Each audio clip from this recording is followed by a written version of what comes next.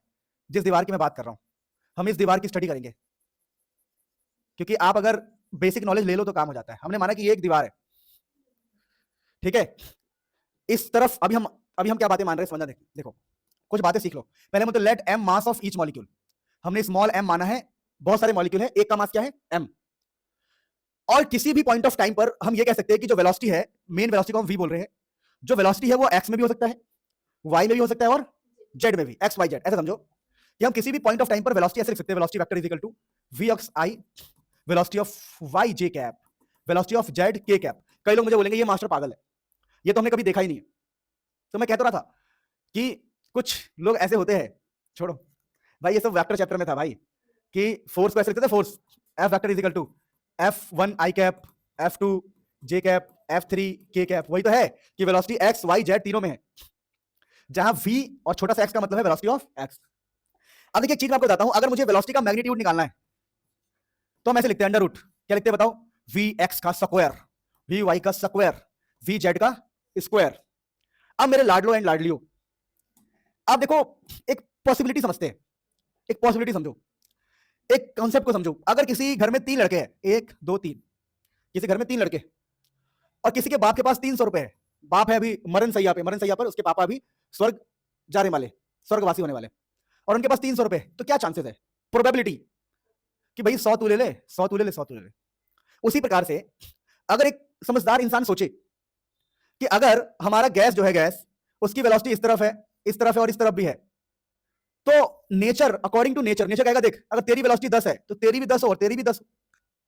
यानी मैं ये कहना चाहता हूं कि velocity of x, velocity of y and velocity of z homogeneity के हिसाब से, होमोजेनिटी मतलब होता है एक नेचर का एक रूल है होमोजेनिटी, होमोजीनियस के हिसाब से vx vy vz क्या होना चाहिए आपस में? बराबर। तो अभी कॉन्सेप्ट को सीखते रहो तो हम बोलेंगे ठीक है vx vy vz सब बराबर है, तो हम बोलेंगे कि vy भी vx के बराबर है और vz भी क्या है? vx के बराबर।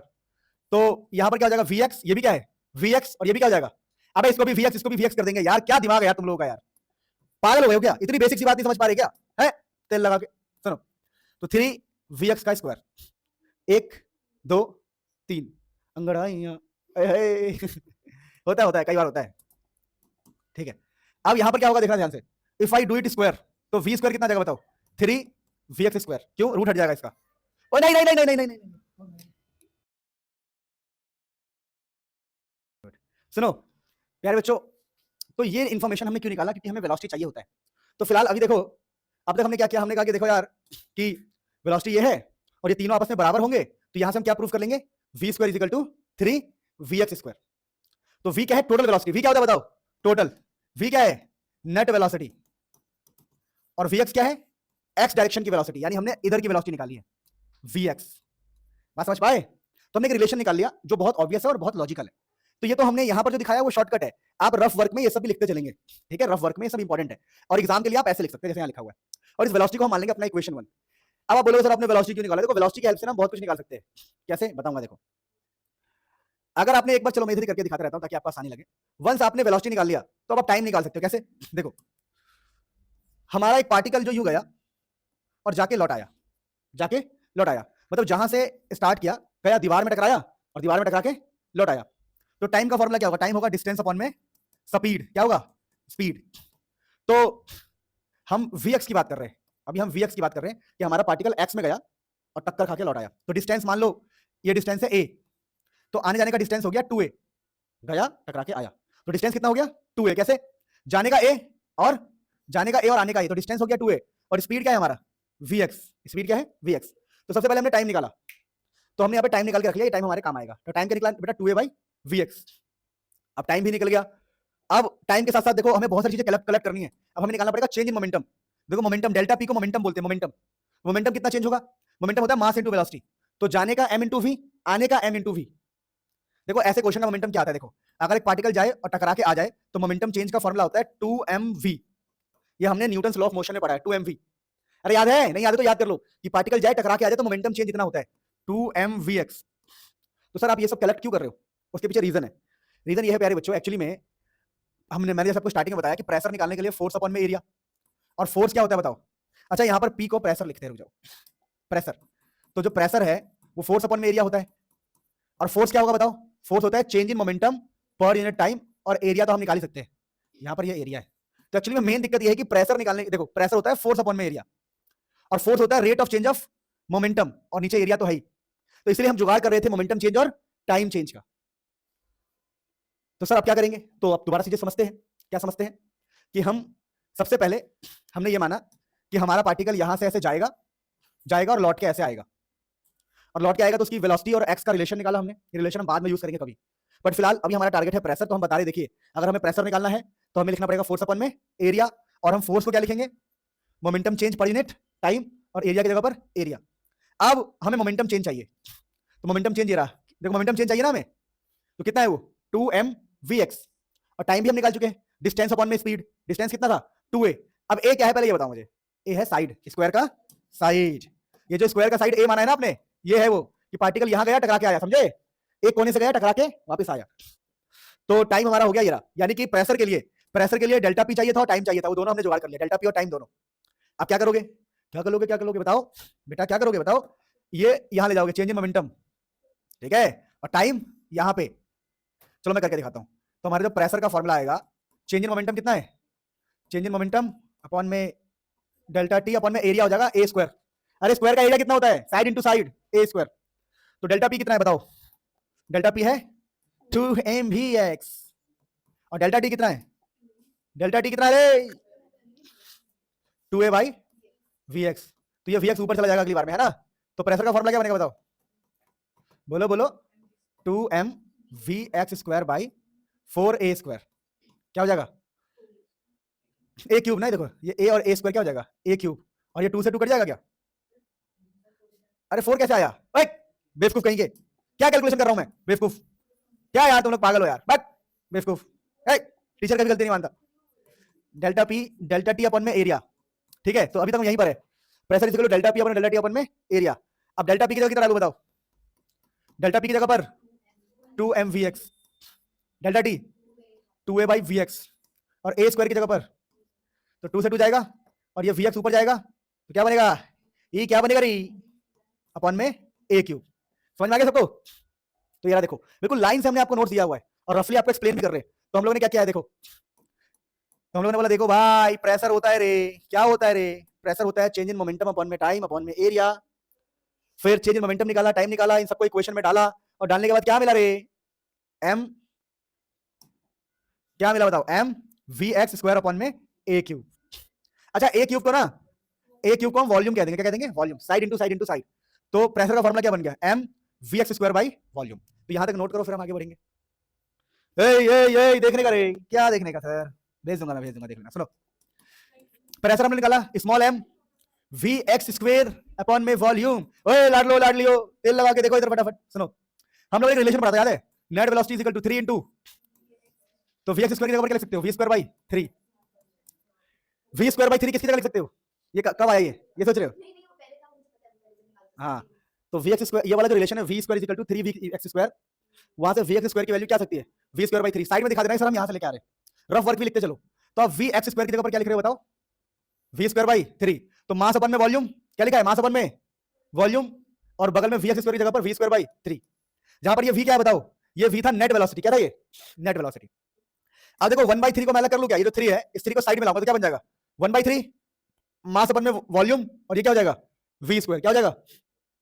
अब मुझे ये बताओ एक छोटी सी बात, ये जो आपने प्रेशर निकाला है ये तो बड़ा आसान है ना, 3 को अलग साइड ही तो क्या है। इस प्रेशर को ठीक से देखना, ये प्रेशर एक पार्टिकल का है, 4 वी इन पार्टिकल, कितने पार्टिकल का है, 1। अब हम निकालेंगे टोटल प्रेशर। टोटल कैसे निकालेंगे, ये थोड़ा इंटरेस्टिंग सा है। देखिए अगर आपको टोटल प्रेशर निकालना है तो आपको सभी पार्टिकल्स का ऐड करना पड़ेगा, जैसे कि P1 पहले पार्टिकल के, दूसरे पार्टिकल के, तीसरे पार्टिकल के, चौथे, पांचवें, छठे जितने भी पार्टिकल्स है उन सभी पार्टिकल्स के लिए ऐड करना पड़ेगा। आपने एक पार्टिकल का निकाल लिया, अब 100 पार्टिकल है, 100 के लिए ऐड कर दो। तो ये वाला स्टेप्स मैं करके दिखाऊंगा तभी आप सीख पाओगे। देखो तो हमने बोला देखो भैया हमें टोटल प्रेशर निकालना है, तो P1 प्लस P2 जितने भी पार्टिकल्स हो। अब बताओ P1 के लिए क्या फॉर्मूला है, अभी हमने पढ़ा 1/3 मास ऑफ 1 अपॉन में वॉल्यूम पहले वाले का वेलोसिटी का स्क्वायर, 1/3 मास अपॉन में वॉल्यूम दूसरे वाले के वेलोसिटी का स्क्वायर। नहीं समझ में आ रहा, हे यार ये वाला फॉर्मूला ये एक के लिए। अब मान लो मुझे पहले का प्रेशर लिखना है तो पहले की वेलोसिटी आएगी, अगर दूसरे वाले बंदे का प्रेशर लिखना है तो यहां पर दूसरे की वेलोसिटी, तीसरे बंदे का प्रेशर लिखना है तो यहां पर तीसरे की वेलोसिटी। यानी मैं कहना ये चाहता हूं कि अगर ये फॉर्मूला जो मैंने बनाया एक पार्टिकल के लिए, अब मुझे निकालना है टोटल प्रेशर, तो मुझे P1 P2 P3 P4 P5 P6 करना पड़ेगा। तो 1/3 पहले पार्टिकल का वेलोसिटी का स्क्वायर, 1/3 दूसरे पार्टिकल के वेलोसिटी का स्क्वायर, तो चलता रहेगा, तब जाके हमारा निकलता है टोटल प्रेशर। अब यहां पर हम दिमाग क्या लगाते हैं, देखो हम लोग यहां से 1/3 मास अपॉन में वॉल्यूम को ले लेंगे कॉमन, क्या कर लेंगे 1/3 मास अपॉन में वॉल्यूम को कॉमन, तो यहां पर क्या बचेगा बताओ, V1 स्क्वायर, यहां क्या बचेगा V2 square, V3 V4 V5 V6 Vn, अगर n पार्टिकल है तो 1 2 3 4 5 6 n का स्क्वायर। अब यहां पर जो मैं खेल खेलूंगा ना, जो ये नहीं समझा वो जीवन भर पछताएगा, वो नाक रगड़ेगा जमीन पर, मजाक नहीं कर रहा हूं मैंने क्या कहा था 5 लाख की शर्त ऐसे नहीं लगाई थी, पर मैं बता रहा हूं इससे आसान डेरिवेशन अगर पूरे इंडिया में कोई टीचर करा दे तो करा दे, मुझे क्या मजाक कर रहा हूं, नहीं करा पाएगा, बिकॉज मैंने इसको बहुत यूनिक तरीके से कराया है, ऐसा ना एनसीईआरटी में ना किसी बुक में है, ये बहुत ही अलग और हिसाब किताब लगा कराया मैंने आपको। अब सुनो, अब ना मैं यहां पर जादू करता हूं, ये जो मास है ये मास कितने पार्टिकल का है बताओ, ये मास कितने पार्टिकल का है, एक, तो मैं सभी नंबर ऑफ पार्टिकल से मल्टीप्लाई कर देता हूं। चलो जैसे ये मैंने n से यहां मल्टीप्लाई किया और n से यहां पे डिवाइड किया, तो कोई फर्क ही नहीं पड़ेगा। देखो n से मल्टीप्लाई n से डिवाइड, मैथमेटिकली कोई दिक्कत है क्या, मैथमेटिकली कोई दिक्कत नहीं है, लेकिन यहां पे ये 1/3 और देखो एक का mass into number of particle, ये बन जाता है टोटल मास। क्या बन जाएगा, नहीं समझे मेरी बात को, अरे कहो मैं कहूं कि एक बंदे का है 10 किलो वजन और कमरे में है कमरे में है 50 बंदे, तो कितना मास आ गया, पूरे कमरे का मास आ गया ना। एक बंदे का मास है 10 किलो और नंबर ऑफ बंदे से मल्टीप्लाई किया, उसी प्रकार से एक के मास को नंबर ऑफ पार्टिकल से मल्टीप्लाई किया तो ये बन जाता है टोटल मास। अब सर टोटल मास अपन में वॉल्यूम, अब सर ये क्या है सर, तेल लगाओ सर, अभी रुको, V1 V2 V3 Vn, ये ना समझना ये क्या है, इसको अलग से समझो। देखो जब ये है पहले वाले वेलोसिटी का स्क्वायर, ये दूसरे वाले वेलोसिटी का स्क्वायर, ये तीसरे वाले वेलोसिटी का स्क्वायर, फिर NH पार्टिकल का स्क्वायर अपॉन में n। बेटा इसका नाम क्या रखा गया, सुन लो, इसका नाम रखा गया है, ध्यान देना, V RMS का स्क्वायर, यानी ये एक प्रकार का वेलोसिटीज का एवरेज है। क्या ये, वेलोसिटीज का एवरेज। देखो पहले वाला वेलोसिटी प्लस, दूसरा वेलोसिटी प्लस, तीसरा वेलोसिटी प्लस, चौथा velocity plus plus plus plus plus फिर n से डिवाइड हुआ है, तो बेटा ये एवरेज वेलोसिटी कहलाता है एक प्रकार से, ठीक है। तो ध्यान रखना इसकी जगह पर लिखा जाता है V RMS का स्क्वायर, मतलब ये RMS क्या होता है, रूट मीन स्क्वायर, ठीक है। तो कुछ भी नहीं है बेटा, ये एक प्रकार से एवरेज वेलोसिटी है। तो यहां पर RMS का मतलब क्या होता है कि हमने यहां पर मीन लिया है, क्या लिया बेटा, मीन।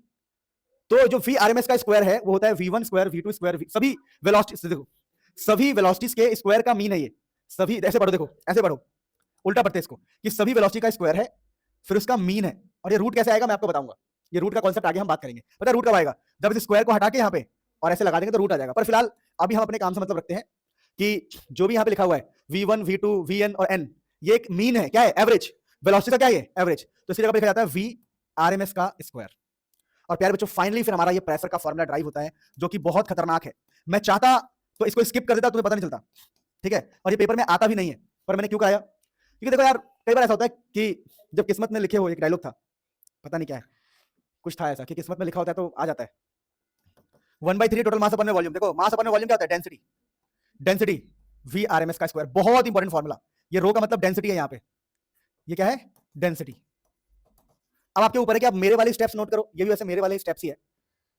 देखो क्या आप निकालोगे टोटल प्रेशर, ठीक है, पी नेट, तो क्या है 1/3 v1 स्क्वायर v2 स्क्वायर, चलता रहेगा ऐसा, है ना। यहाँ पर क्या हो जाएगा vn स्क्वायर, फिर आप कॉमन ले लोगे मास अपन वॉल्यूम, फिर multiplying and divide by n, number of particle से मल्टीप्लाई एंड डिवाइड करेंगे, तो ये क्या बन जाएगा बताओ, n इंटू m, मतलब टोटल मास।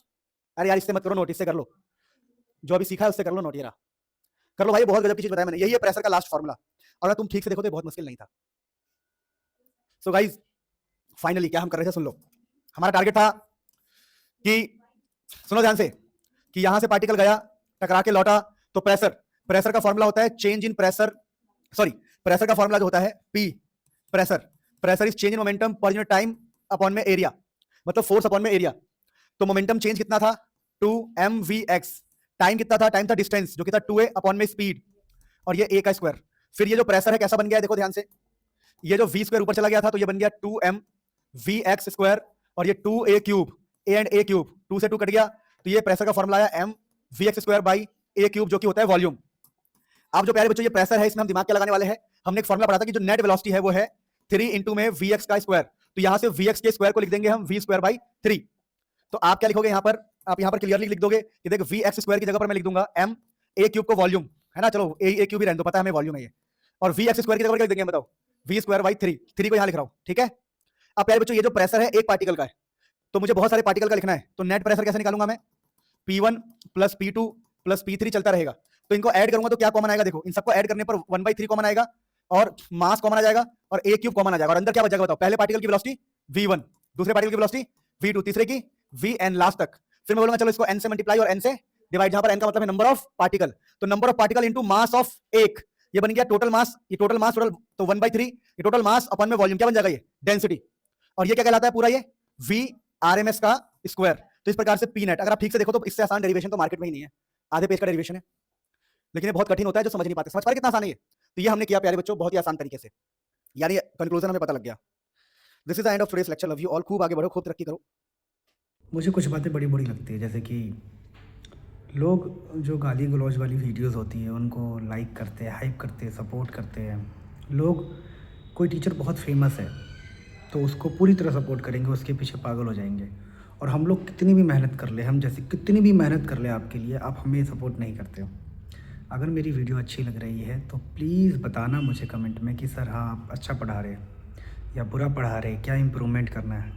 लाइक करना है अगर पसंद आ रही है तो, और चाहते हो कि अब मैं ऐसे कंटिन्यू करूँ सीरीज़, तो मुझे बता दो यार, वरना मैं भी हार मान जाता हूँ। Feeling demotivated. Thank you so much, love you all. So प्यारे बच्चों पिछली बार हम लोगों ने ये पढ़ा था P net 1/3 density v RMS का स्क्वायर, प्रेशर का फॉर्मूला, पी नेट मतलब टोटल प्रेशर। ये यहां पर जो पी नेट है प्यारे बच्चों ये है टोटल प्रेशर, क्या है प्रेशर। कई बार अपनी लाइफ से जब ये चीज मिस हो जाता है, समटाइम हम कहीं पे जाते हैं पिज्जा खा लेते हैं, चीजी चीजें खा लेते हैं बहुत खतरनाक चीजें खा लेते हैं, तो ये कई लोग बहुत ज्यादा नॉनवेज खा लेते हैं रात को 12 बजे 10 बजे, तो सुबह सुबह उनका ये मिस होता है, तो उनका पूरा दिन खराब हो जाता है। आप इसको समझना मैंने क्या कहने की कोशिश करी है, ठीक है। तो गाइस अपन जो पढ़ रहे हैं वो है टोटल प्रेशर, और वो फॉर्मूला था 1/3 डेंसिटी, जहां पर रो का मतलब डेंसिटी था, डेंसिटी v RMS का स्क्वायर। तो आज हमें जानना है v RMS के बारे में, थोड़ा डिटेल में v RMS के बारे में जानना है। तो v RMS क्या होता है समझिएगा, तो एक बार v RMS का फॉर्मूला नीचे लिख ही देते हैं। v RMS मीन वेलोसिटी था ना एक प्रकार से, कि हमने बोला था कि जी पहले वाले के वेलोसिटी का स्क्वायर, दूसरे वाले पार्टिकल के वेलोसिटी का स्क्वायर, तीसरे के पार्टिकल के वेलोसिटी का स्क्वायर, nth पार्टिकल के वेलोसिटी के स्क्वायर को n से डिवाइड करो, और तब मिलेगा आपको v RMS का स्क्वायर। लेकिन हमने कहा था कि अगर हम इस स्क्वायर को यहां से हटा दे तो इस पे क्या लग जाएगा बताओ, रूट। अगर मैं यहां से स्क्वायर हटा दूं, यहां रूट लग जाएगा। तो v RMS की डेफिनेशन कैसे बनेगी देखो, तो v RMS की डेफिनेशन जब भी बनानी हो, समझना, जब भी आपको v RMS की डेफिनेशन बनानी है तो उल्टा पढ़ो। s का मतलब होगा स्क्वायर, s का मतलब स्क्वायर होगा, m का मतलब बेटा मीन होगा, एंड r का मतलब पता है क्या होगा, रूट। उल्टा पढ़ना है हमेशा, कि पहले सबका स्क्वायर लो, तो हमने स्क्वायर लिया है v1 square, v2 square, v3 square, vn square, यानी पहले सबका स्क्वायर लेना है, फिर लेना है मीन का मतलब है स्क्वायर ले लिया ना, तो प्लस करके n से डिवाइड करो, तो पहले स्क्वायर किया, हाँ जी स्क्वायर किया, फिर सबको ऐड करके n से डिवाइड किया, मीन लिया, तो पहले स्क्वायर लेना है, फिर मीन कैसे निकालते पता है ना, मीन निकालने के लिए सबको ऐड करके नंबर ऑफ पार्टिकल से डिवाइड करते, तो स्क्वायर लिया, फिर मीन किया, फिर रूट लगा दिया, फिर हमने ऊपर से रूट लगा दिया, ठीक है। तो स्क्वायर मीन रूट उसको RMS पढ़ते हैं, v RMS। तो v RMS क्या होता है, it is the root mean square of velocity of all the particle, root mean square, root mean square of velocity of all the particles, root mean square of velocity of all the particle, उसी को हम VRMS बोलते हैं। और अपने मन में समझाने के लिए याद कर लो, एक प्रकार से मीन वेलोसिटी है। क्या है? Mean velocity. अच्छा, मीन वेलोसिटी क्यों लिया जाता है सोचो। अब मेरे पास क्या है, जैसे मैंने कहा एक कमरे में 10 लोग हैं और एक का वजन है, के कमरे में, चलो एक कमरे में मान लेते हैं 5 लोग, मान लेते हैं 5 लोग हैं, एक कमरे में 5 लोग हैं, एक 10 किलो का बंदा है, एक 11 किलो का बंदा है, एक 9 किलो का बंदा है, एक 12 किलो का बंदा है और एक है मान लो 13 किलो का या 11.5 किलो का बंदा है। एक कमरे में 5 लोग हैं, उनका अलग अलग वजन है। क्या है? अलग अलग वजन। तो हम क्या कहते हैं कि यार अलग अलग याद करना मुश्किल है, तो इसका एवरेज निकाल लो। तो हम ऐसे करते हैं, हम बोलते हैं 10 प्लस 11 प्लस 9 प्लस 12 प्लस 11.5 अपन में 5, तो ये होगा एवरेज, मीन। क्या है ये? मीन। अब जो भी आंसर आएगा उसको हम बोलेंगे ये मीन वेट है या मीन मास है उसका। यानी जब हमारे पास बहुत सारे ऑप्शन होते हैं तो हम एवरेज लेते हैं। हम बोलते हैं ना यार, ऑन एन एवरेज मान ले मैं महीने के 4,000 रुपए कमा लेता हूं, ऑन एन एवरेज। कमाओ 4200 भी सकता है, कमाओ 4400 भी सकता है, कमाओ 3000 भी सकता है, पर हम बोलते हैं लगा ले यार कुछ एवरेज। तो बेटा एवरेज तब लिया जाता है हमारे पास ऑप्शन बहुत सारे हो। तो यहाँ पर बहुत सारी वेलोसिटीज का ऑप्शन था, तो हमने उसका एवरेज लिया एक प्रकार से। समझ पा रहे हो? तो ये था हमारा वीआरएमएस के बारे में हमने सीखा और प्रेशर के फॉर्मूले को सीखा। अब हम आगे बढ़ते हैं। सो मेरे सुंदर बच्चों, प्लीज हर को ध्यान मत दो, जिसको ध्यान देने के लिए बोला वही ध्यान दो। प्यारे बच्चों, यहां पर आप देखो लिखा है relation between pressure and average kinetic energy per unit volume. अब ये थोड़ा सा खतरनाक सा है, इसको मैं आपको इजी करके दिखाता हूं। देखो रिलेशन बिटवीन प्रेशर, तो सबसे पहले अगर आपको याद हो तो हमने प्रेशर का एक फॉर्मूला पढ़ा था। गाइस प्लीज, प्रेशर का फॉर्मूला क्या याद करो किसी को? 1/3 रो वी आर एम एस का स्क्वायर। ये हमारा प्रेशर का फॉर्मूला है, वी आर एम एस का स्क्वायर। ओके, और काइनेटिक एनर्जी क्या होता है? चलिए काइनेटिक एनर्जी की बात करते हैं एक बार। ये तो हमारा प्रेशर है, तो एक काम करते हैं, एक लाइन लिख के पढ़ते ताकि आपको इजी लगे। तो एक तरफ प्रेशर लिख दो, प्रेशर होता है 1/3 रो वी आर एम एस का स्क्वायर, और एक तरफ लिखते हैं काइनेटिक एनर्जी। चलो, तो काइनेटिक एनर्जी का फॉर्मूला होता है हाफ एम वी स्क्वायर, तो वी आर एम एस का स्क्वायर, जहां वी का मतलब क्या है बताओ? वी का मतलब root mean square velocity, RMS velocity. तो बेटा ये है हमारा प्रेशर और ये है काइनेटिक एनर्जी। अरे काइनेटिक एनर्जी का फॉर्मूला पता क्या? हाफ एम वी स्क्वायर होता है काइनेटिक एनर्जी। तो एक तरफ प्रेशर लिखा, एक तरफ काइनेटिक एनर्जी लिखा, और इनके बीच में रिलेशन निकालना है। लेकिन रिलेशन निकालने से पहले क्या बात ध्यान रखना है कि लिखा है कि जो काइनेटिक एनर्जी है वो पर यूनिट वॉल्यूम होना चाहिए। Kinetic energy per unit volume होना चाहिए, यानी कि ये जो काइनेटिक एनर्जी है ये पर यूनिट वॉल्यूम होना चाहिए। यानी कि हमें यहाँ पर वॉल्यूम लिखना पड़ेगा काइनेटिक एनर्जी के नीचे, kinetic energy per unit volume. तो यहाँ पर हमें वॉल्यूम लिखना पड़ेगा और इधर भी वॉल्यूम लिखना पड़ेगा, 1/2 मास अपॉन में वॉल्यूम। समझ पा रहे हो कि जो काइनेटिक एनर्जी है उसको वॉल्यूम से डिवाइड करना पड़ेगा। पर यूनिट का मतलब होता है डिवाइड करना, kinetic energy per unit volume, तो यहाँ पर वॉल्यूम से हम डिवाइड करते हैं। चलो वॉल्यूम, और बगल में क्या बताओ? वी आर एम एस का स्क्वायर। ठीक है, आप इसको मत देखना, यहाँ कंफ्यूज हो जाओगे। मैं आपको आसान तरीके से सिखा रहा हूँ। एक लाइन खींचो, एक तरफ लिखो प्रेशर और एक तरफ लिखो kinetic energy per unit volume, तो ये हो जाएगा वी का square, V R M S का स्क्वायर। तो एक तरफ हमने लिखा प्रेशर और एक तरफ लिखा हमने kinetic energy per unit volume, और इनके बीच में रिलेशन निकालना है हमें। तो इसको हम बोलेंगे kinetic energy per unit volume. ठीक है, kinetic energy per unit volume, तो ये हो गया kinetic energy per unit volume. Volume को VOLUM ही लिखेंगे। और ये क्या हो जाएगा बताओ? 1/2 मास अपॉन में वॉल्यूम क्या होता है?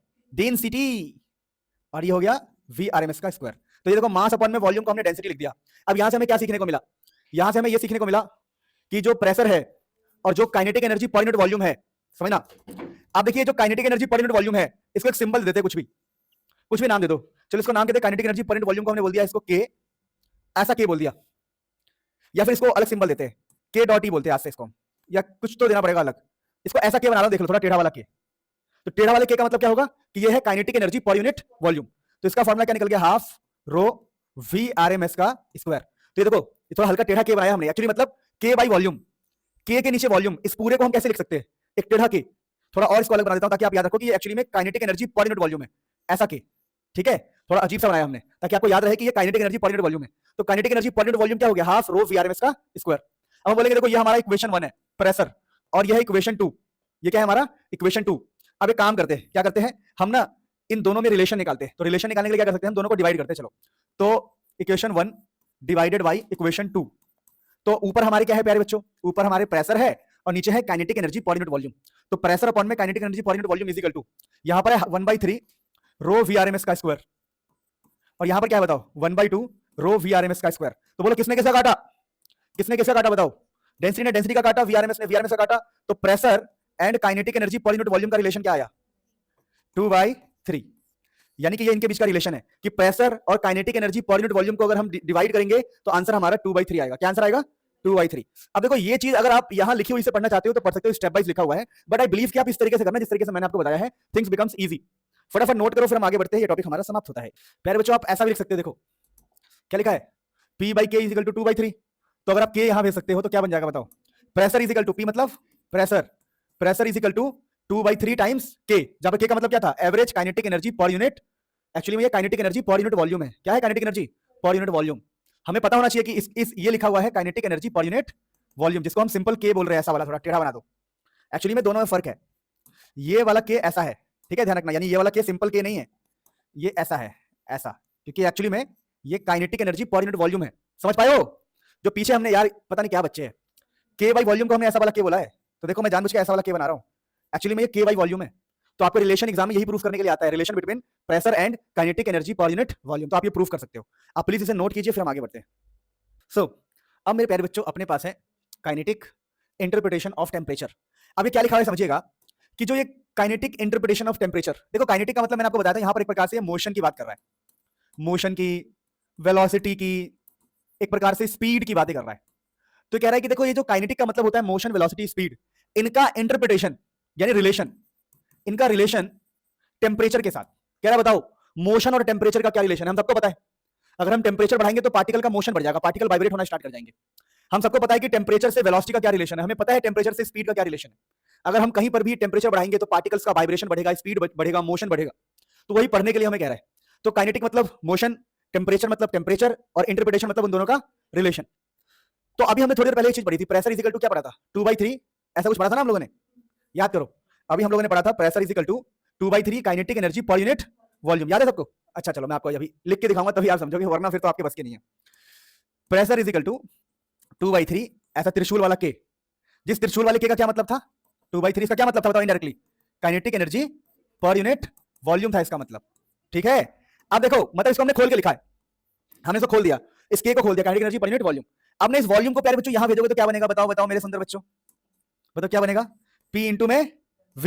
अब इस V का मतलब वॉल्यूम जो समझेगा ना, मैं मजाक नहीं कर रहा हूं, मैं तेल लगा दूंगा। इस V का मतलब वॉल्यूम होगा, PV is equal to 2/3 kinetic energy, kinetic energy, K का मतलब क्या है, काइनेटिक एनर्जी।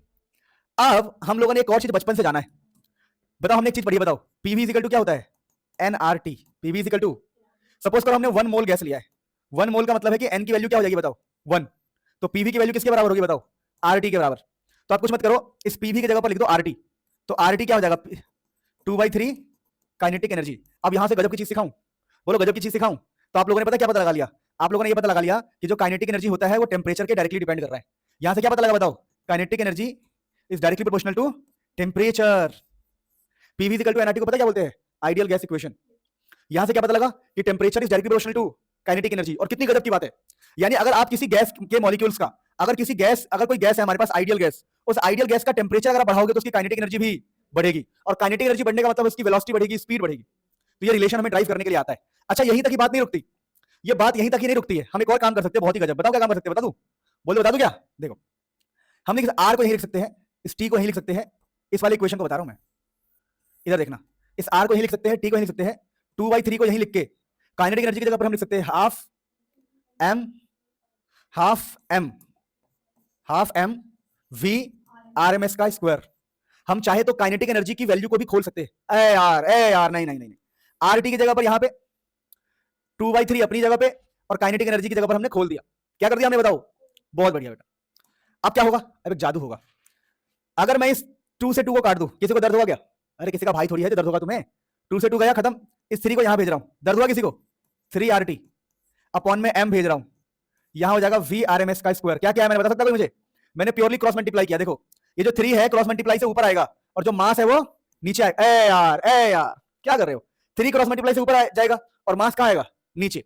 तो इधर क्या बचेगा बताओ, V RMS का स्क्वायर। अब यहां पर अगर हम रूट लगा दे तो क्या होगा, देखो 3RT by m is equal to V RMS। तो यहां से हम V RMS का एक और फॉर्मूला निकाल सकते हैं, जो कि है 3 इंटू R इंटू में टेम्परेचर अपॉन में मास ऑफ द गैस। तो यहां से एक V RMS का फॉर्मूला आया। अब ये जो V RMS है ये हमें क्या बता रहा है कि ये होता है directly proportional root of temperature. Oh my God, यानी कि जो RMS वेलोसिटी है वो टेम्परेचर पे डिपेंड करता है, देखो क्योंकि रूट ऑफ टेम्परेचर ही तो है यहाँ पे, देखो ये रूट है और ये टेम्परेचर, मतलब ये रियल फॉर्मूला है और ये है रिलेशन कि अगर आप टेम्परेचर बढ़ाओगे तो क्या बढ़ेगा, V RMS वेलोसिटी बढ़ेगी। तो ये आप देखो कितना आसान तरीके से आपको मैं बताते चल रहा हूं। टॉपिक का नाम है काइनेटिक इंटरप्रिटेशन ऑफ टेम्परेचर। तो एग्जाम में आपको प्रूफ करने को आ सकता है कि काइनेटिक एनर्जी और टेम्परेचर का रिलेशन बताओ। अगर काइनेटिक एनर्जी और टेम्परेचर का रिलेशन आया तो आप यहां तक करोगे, दिख गया। और काइनेटिक एनर्जी और उसके बाद अगर बोले कि हमें V RMS और टेम्परेचर बताओ तो आप यहां तक एग्जाम में करके आओगे। मैं लिख के पढ़ा रहा हूं और मेरे नोट्स भी बड़े गजब है, आप देख सकते हो। नोट्स से भी हमने यही प्रूफ किया है कि VRMS जो है रूट ऑफ टेम्परेचर के डायरेक्टली प्रोपोर्शनल है। अब यहां पर एक बड़ी गजब की बात समझ में आती है। देखो सपोज करो कभी टेम्परेचर 0 केल्विन हो जाए, टेम्परेचर कितना हो जाए बताओ, 0 केल्विन। तो अगर टेम्परेचर 0 होगा तो इस वेलोसिटी भी क्या होगी, 0। तो वेलोसिटी भी क्या होगी, 0। तो ध्यान रखना, अगर आप एब्सोल्यूट 0 टेम्परेचर कर दो, एब्सोल्यूट 0 टेम्परेचर, अगर आपका टेम्परेचर बहुत एब्सोल्यूट 0 है, अगर टेम्परेचर एब्सोल्यूट 0 है, एब्सोल्यूट 0 का मतलब होता है lowest possible temperature, lowest temperature. अगर आपका टेम्परेचर लोएस्ट है, 0 टेम्परेचर है, तो अगर टेम्परेचर आपका 0 है तो वेलोसिटी भी क्या आएगा, 0।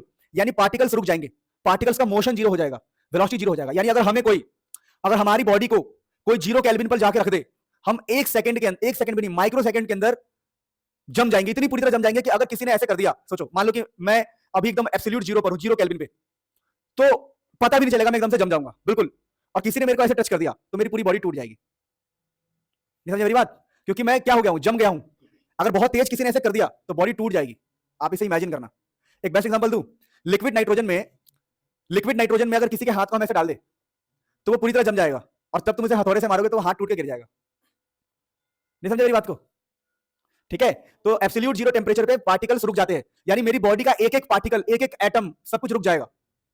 मेरी बॉडी का खून जम जाएगा 1 सेकंड के अंदर। मैं अपनी बॉडी को ले रहा हूं बार बार, हे भगवान। हर शख्स, देखो पहले बच्चों डिग्री ऑफ फ्रीडम, अब इसके नाम में ही पता लग रहा है freedom, degree of freedom, freedom. तो ये क्या होता है समझिए, डिग्री ऑफ फ्रीडम को समझते हैं, the number of independent ways, यानी आजाद तरीका, the number of independent ways, तरीका, in which particles of system can absorb energy. दोबारा बोल रहा हूं, the number of independent veg, number of आजाद तरीका, in which particles of system can absorb energy. जैसे मैंने कहा देखो एक पार्टिकल है सिस्टम का, अब ये एनर्जी ऐसे एब्सॉर्ब कर सकता है, मान लो कि ये, इसके पास कितने तरीके हैं कि ये एनर्जी एब्सॉर्ब कर सकता है। कई बार ऐसे कहते हैं कितने ऐसे तरीके हैं, जैसे फॉर एग्जांपल देखो मान लो ये इधर जा सकता है, तो इसके पास एक तरीका है कि ये लीनियर मोशन एक्स एक्सिस में कर सकता है, मान लो ये एक्स एक्सिस में जाके एक लीनियर मोशन कर सकता है। एक तरीका है कि ये वाई में चले जाए, एक तरीका है ये जेड में चले जाए। तो हम बोलेंगे यहां पर 3 तरीके, कितने तरीके हैं, 3, कि ये एक्स वाई जेड तीनों में जाके इंडिपेंडेंटली अपना काम कर सकता है। आप कोई कहे कि जी ये तो ऐसे ऐसे रोटेट भी कर सकता है, रोटेशनल भी कर सकता है, तो एक और ऐड हो जाएगा। कोई कहे जी ये वाइब्रेट भी कर सकता है, तो एक और ऐड हो जाएगा। तो डिग्री ऑफ फ्रीडम को समझाने के ना बहुत अलग अलग तरीके होते हैं, पर 11th क्लास के बच्चे को मुझे लगता है सबसे आसान तरीके से हम ऐसे समझा सकते हैं, the number of independent ways, कितने ऐसे इंडिपेंडेंट वेज है in which particle system can absorb energy.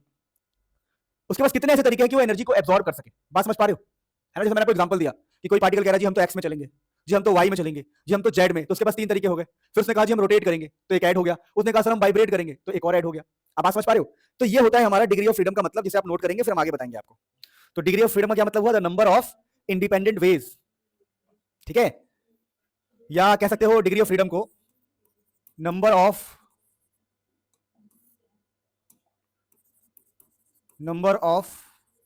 Independent modes of motion,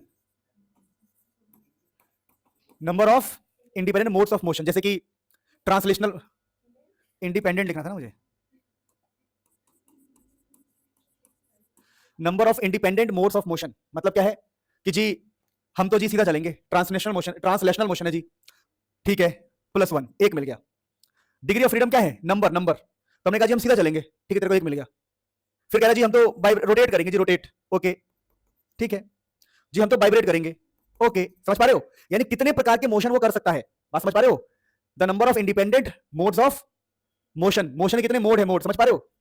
बात समझ पाए, ये सबसे बेस्ट तरीका है, the number of independent ways in which a particle of system can absorb energy या पोसेस एनर्जी। एब्सॉर्ब की जगह पर एक वर्ड हो सकता है पोसेस। पोसेस मतलब क्या होता है, होना। कितने ऐसे तरीके हैं, number of independent ways of system, particle of system can possess energy, ठीक है। बात समझ पाए, नहीं समझ पाए। अब देखो डिग्री ऑफ फ्रीडम कैसे निकाला जाता है। तो प्यारे, अरे डिग्री ऑफ फ्रीडम क्लियर हुआ, क्या होता है, number of independent veg, number ऑफ रास्ता, कितने रास्ते हैं उसके पास। तो कोई कह रहा है मेरे पास एक्स है, वाई है, जेड है, 3। कोई कह रहा है मैं अच्छा मैं रोटेट भी करूंगा, तो चौथा तरीका हो गया। फिर एक कह रहा है मैं वाइब्रेट भी करूंगा, तो 5वां तरीका हो गया। बात समझ पा रहे हो।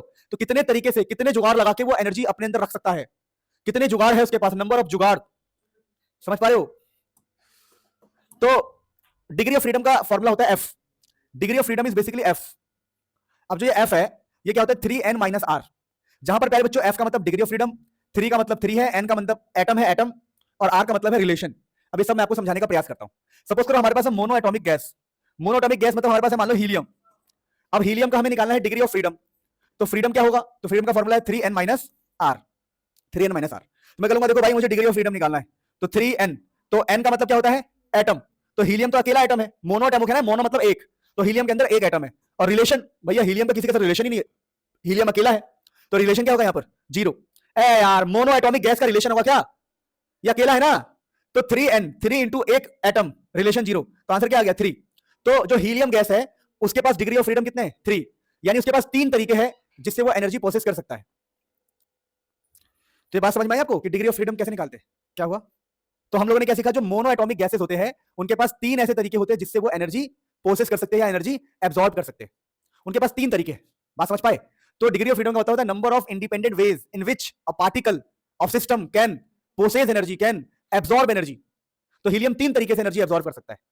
अब वो कैसे करेगा ये हमें मतलब नहीं, बस हमें पता है कि 3 तरीके। बात समझ पा रहे हो? अब देखो यहां पर अगला है डायटोमिक गैस। अगर डायटोमिक गैस है, मान लो हमारे पास ऑक्सीजन गैस है O2, तो फ्रीडम कैसे निकालेंगे? 3n minus are. तो बोलेंगे देखो 3 n की वैल्यू कितनी लिखो बताओ? कितने एटम है? ए यार, n का मतलब क्या होता है? n का मतलब है एटम, तो n की वैल्यू 2 आएगी। अरे डाई एटॉमिक है ना, डाई का मतलब 2 एटम, n की वैल्यू 2 होगी।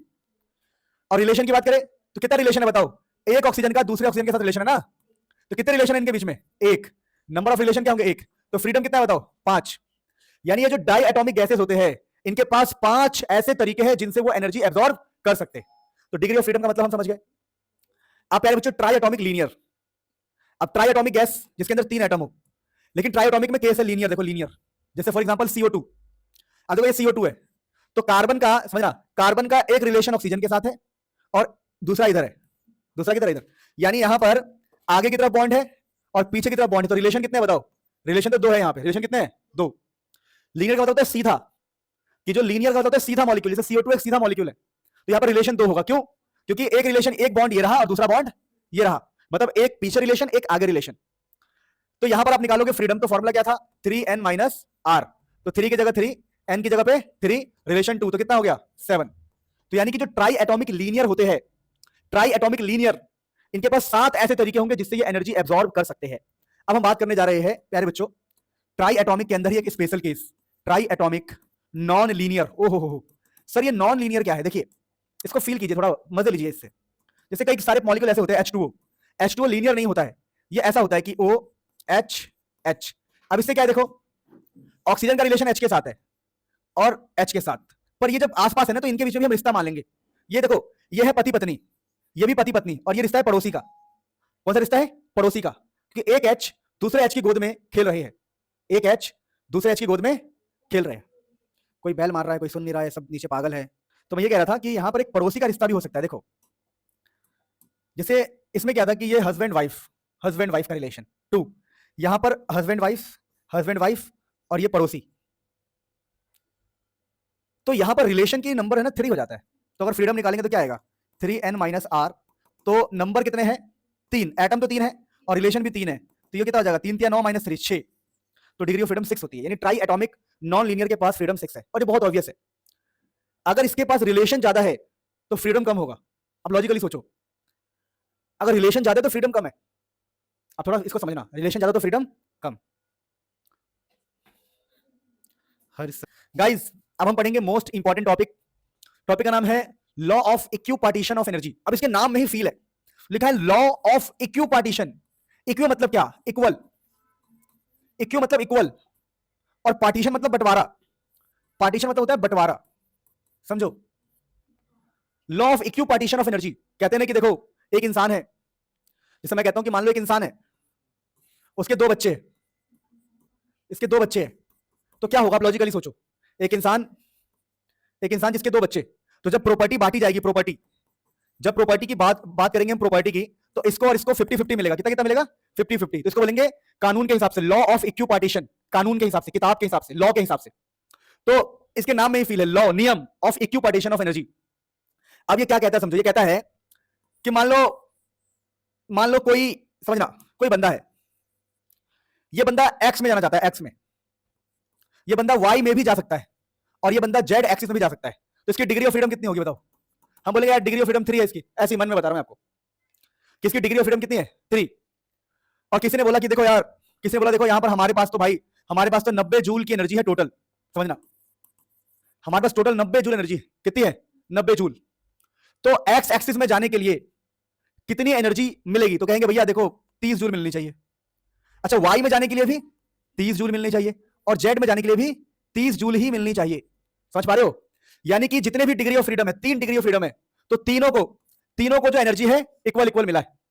कि तेरे को इधर घूमना है सेम पैसा मिलेगा, तेरे को ऊपर जाना है घूमने के लिए सेम पैसा मिलेगा, और नीचे जाना है घूमने को तभी क्या मिलेगा। ये तो वही वाली कहानी हो गई कि एक बाप है, उसके पास 90 रुपए है, एक बेटा बोला भाई पापा मुझे शिमला जाना है, पापा मुझे मनाली जाना है, पापा मुझे सदर बाजार जाना है।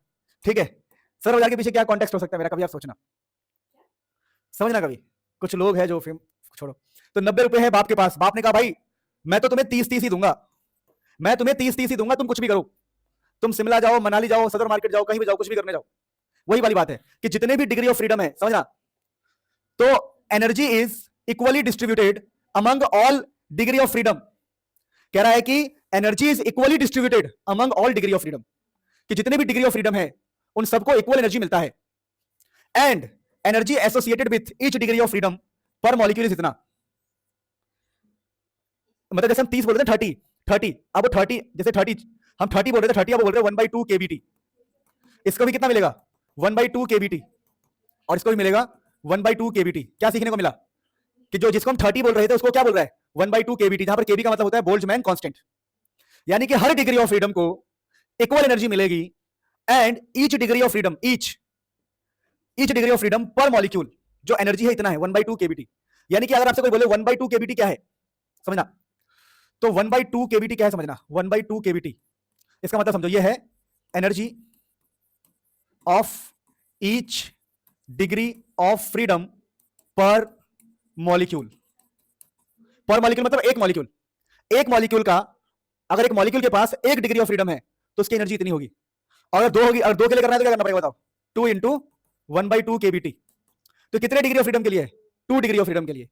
देखो ये जो है 1 डिग्री ऑफ फ्रीडम का है, ईच मतलब 1 डिग्री ऑफ फ्रीडम का ये फॉर्मूला है। तो 2 डिग्री फ्रीडम के लिए ये क्या है, एनर्जी। तो एनर्जी हो गया 2 डिग्री फ्रीडम के लिए 2 kBt। अगर कोई बोले 3 डिग्री ऑफ फ्रीडम, 3 के लिए,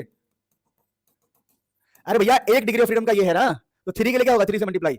कोई बोले कि मेरे पास है f डिग्री ऑफ फ्रीडम, तो f के लिए क्या हो जाएगा f इंटू 1/2 kBt। अरे नहीं समझे, 1 के लिए 1 इंटू दिस, 2 के लिए 2 इंटू दिस, f के लिए f इंटू दिस, x के लिए x इंटू दिस, y के लिए तो 1 के लिए 1 से मल्टीप्लाई, 2 के लिए 2 से मल्टीप्लाई, और f के लिए f से मल्टीप्लाई। ये रहा देखो, अगर किसी के पास 4f डिग्री ऑफ फ्रीडम, अगर किसी के पास f है degree of freedom, energy for molecule क्या बनेगा f/2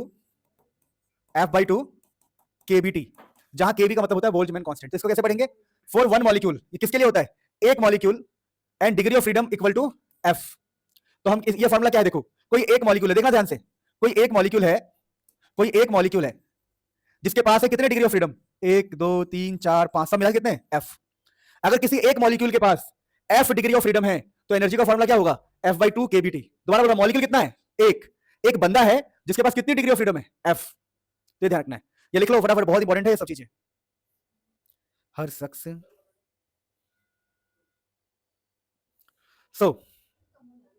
अब फर्क समझना।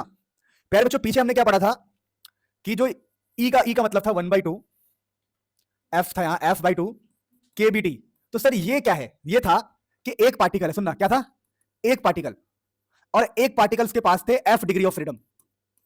तो जब एक पार्टिकल हो और f डिग्री ऑफ फ्रीडम हो तो f/2 kBt। लेकिन इस बार हमारे पास है 1 मॉलिक्यूल। ए यार क्या यार, हद मचा दी यार, रुक जाओ। 1 मोल है इस बार हमारे पास, 1 मोल समझते हो, इस बार हमारे पास है 1 मोल पार्टिकल।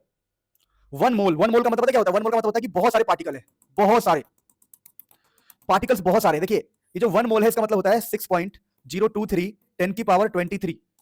तो 1 मोल का मतलब है कि आपके पास बहुत सारे पार्टिकल है। तो energy for 1 mole and f degree of freedom, तो उसके लिए फॉर्मूला होता है, ठीक है, उसके लिए क्या फॉर्मूला होता है बताओ, f/2 RT। तो सर हमें समझना पड़ेगा कि जब kB लिखा हो तो एक पार्टिकल, और R लिखा हो तो बहुत सारे पार्टिकल। कितने सारे पार्टिकल, 1 मोल। 1 मोल मतलब 6.023 10 की पावर 23, समझे? तो फर्क समझना है, केबी मतलब एक पार्टिकल, एक मॉलिक्यूल। और क्या लिखा, 1 मोल लिखा हो तो बहुत सारे, 1 मोल का मतलब बहुत सारा होता है। एक्चुअली में मोल का मतलब क्या होता है, मोल का मतलब होता है 6.023 10 की पावर 23। तो ये आपको ध्यान रखना है कि यहां पर लिखा है हमने energy for F degree of freedom and 1 मोल, कितना है 1 मोल। तो 1 मोल के लिए हमारे पास आता है F/2 RT। अब पहले बच्चों को चीजें हमें पढ़नी होती है, सीपी सीवी एंड गामा। क्या बात है, सीपी सीवी गामा यहां भी पीछा नहीं छोड़ेगा, हाँ ये कभी नहीं छोड़ता पीछा। अब देखो सीपीआर केमिस्ट्री में था, थर्मल प्रॉपर्टीज ऑफ मैटर में था, सीपी हीट कैपेसिटी, थर्मोडायनिक्स में भी करवाया।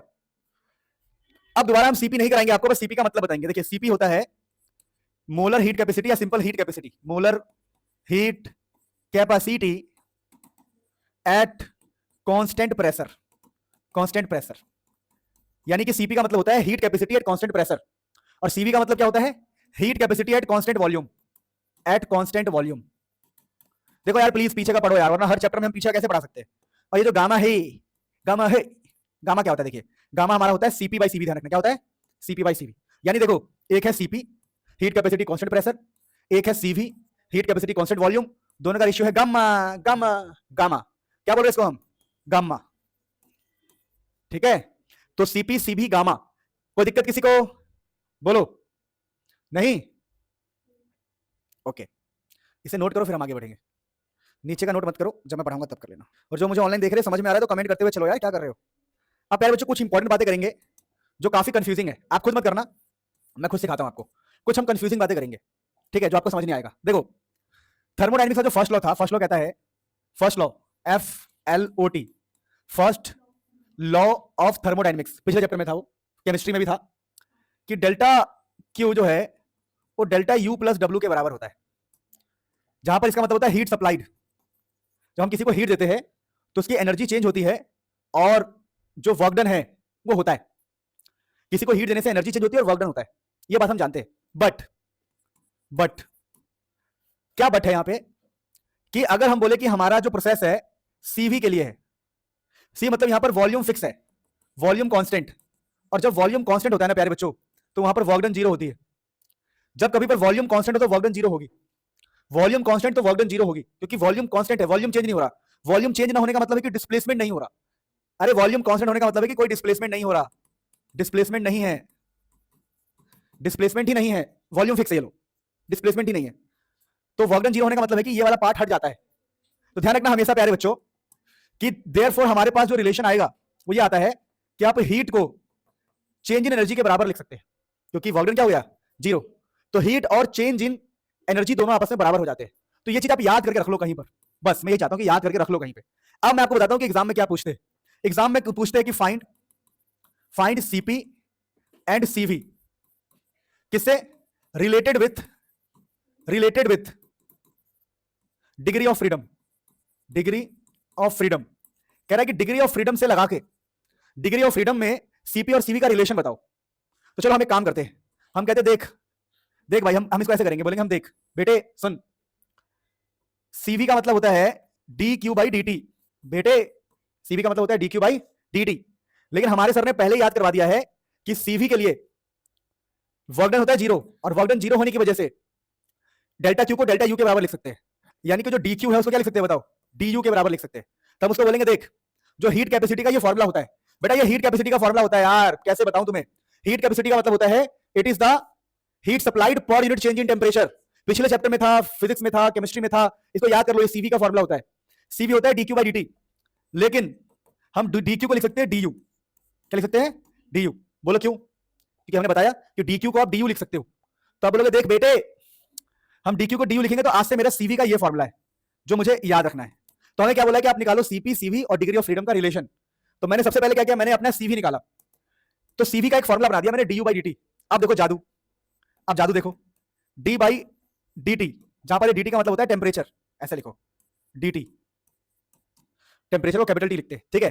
तो d/dt, अब u का फॉर्मुला बताओ, u का फॉर्मुला बताओ, u का फॉर्मुला बताओ, F/2RT, भूल गए F/2, ए यार क्या यार तुम, क्या यार तुम यार भूल जाता है तुम। F/2R2, एक मोल के लिए F/2RT होता है, u मतलब एनर्जी। तो बोलेंगे देख भाई सीवी होता है dQ/dt, लेकिन तेरा भाई उसको du/dt लिखेगा रे, और u की जगह पर क्या लिखूंगा बताओ? d बाई dt अपनी जगह पे बैठा हुआ है, क्या बैठा हुआ है? बस u की जगह पर क्या लिखूंगा? u की जगह पर f बाई टू RT। अब f बाई टू यहां लिख देंगे, r यहां लिख देंगे, और t से t खत्म।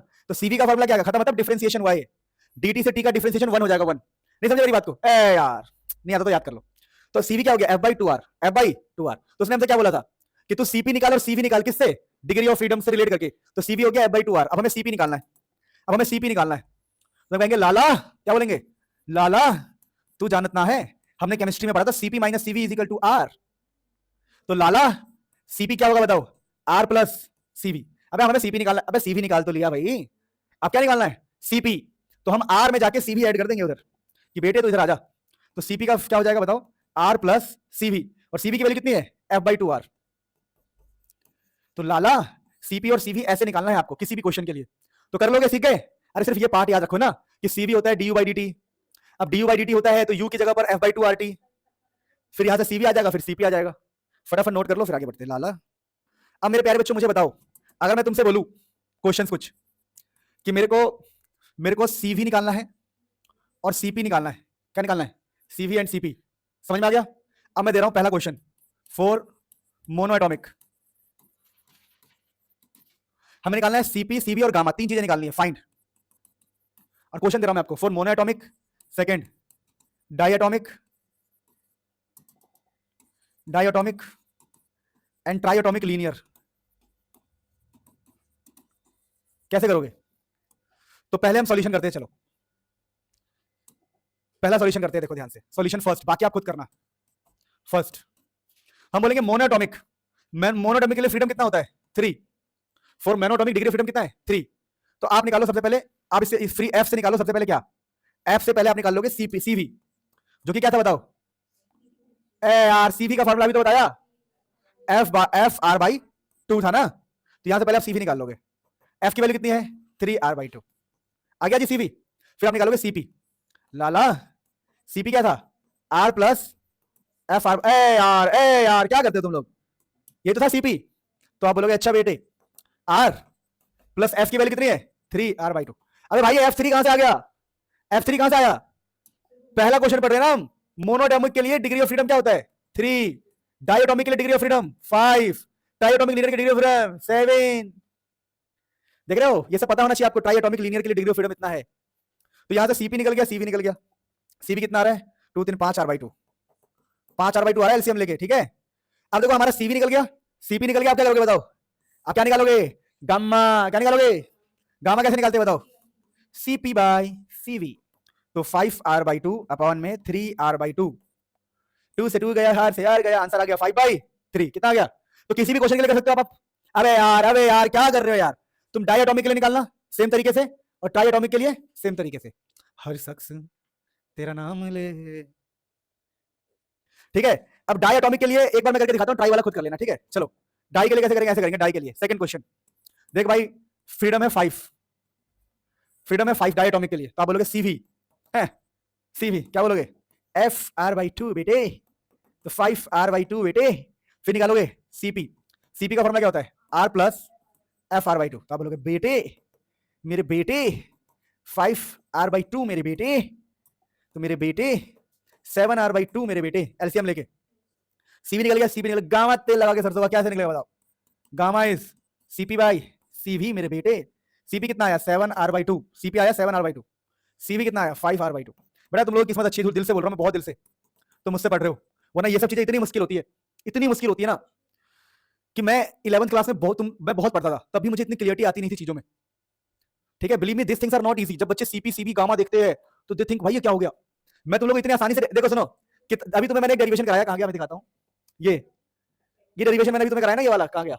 अरे यार गया। ये किताबों में 3 पेज में हुए होते हैं, ये सब 2 पेज में, और हम ऐसे कर रहे हैं जैसे मजाक चल रहा है। और तुम्हें भी ऐसे करके आना एग्जाम में, ठीक है। टेंशन मत लो, जो करवा रहा हूं करते रहो। सो प्यारे बच्चों 5-10 मिनट का और है चैप्टर, ठीक है, खत्म ही करते हैं इसको। टॉपिक है मीन फ्री पाथ। हमारे मन में सवाल आएगा कि टॉपिक क्या है? Mean free path. देखिए मीन का बेसिक मतलब होता है एवरेज, मीन का हमेशा ही बेसिक मतलब होता है एवरेज। तो देखिए फ्री पाथ का एवरेज। फ्री मतलब क्या होता है? फ्री, फ्री मतलब खुला, खुला। मैं समझाता हूं, देखो जैसे फॉर एग्जांपल ये मैं हूं मनील सर, एम के, दिस मी, और मैं चल रहा हूं, एकदम मजे से चल रहा हूं, बहुत मजे से, और यहां जाके मैं किसी से टकरा गया जानबूझ के। मेरे जैसा आदमी को जानबूझ के टकराएगा, ठीक है? तो जो मैं टकराया खंबे से, किसे टकराया? खंबे से। पहली बात तो खंबे से, मजाक कर रहा हूं, सुनो ओए ध्यान से। तो ये है मुनील सर, जाके टकरा गए, तो ये है फ्री पाथ, खुला रास्ता, फ्री पाथ। यहां से यहां तक का जो रास्ता है क्या है बताओ? खुला पाथ, खुला पाथ। ओके, ये खुला पाथ। अब ये हमारे पास, अब ये मुनील सर यहां टकराए थे, फिर आगे गए टकरा गए, फिर आगे जाके टकरा गए, फिर आगे जाके टकरा गए। तो ये जितने भी पाथ है ये है मेरे फ्री पाथ। क्या है ये? Free path, free path, free path. ये पाथ मेरा फ्री, ये पाथ मेरा फ्री, ये पाथ मेरा फ्री, ये पाथ मेरा फ्री। जो फ्री पाथ होता है इसको बोलते हैं लैम्डा 1, मतलब ये जो डिस्टेंस है ये लैम्डा 1 है हमारा फ्री पाथ।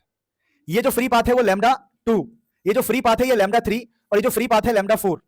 तो जितने भी फ्री पाथ है उसका हम मीन लेंगे। मीन मतलब क्या? देखो ये समझो, तो ये लैम्डा 1, ये लैम्डा 2, ये लैम्डा 3, लैम्डा 4, जितने फ्री पाथ होंगे हमारे क्या होंगे? Free path. समझ पा रहे हो? तो ये जो फ्री पाथ है मेरा लैम्डा 1, लैम्डा 2, ये होगा लैम्डा 3, ये वाला लैम्डा 4, है ना?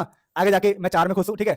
तो ये लैम्डा 1, ये लैम्डा 2, लैम्डा 3, लैम्डा 4, जब इन सबका हम एवरेज लेंगे, क्या लेंगे?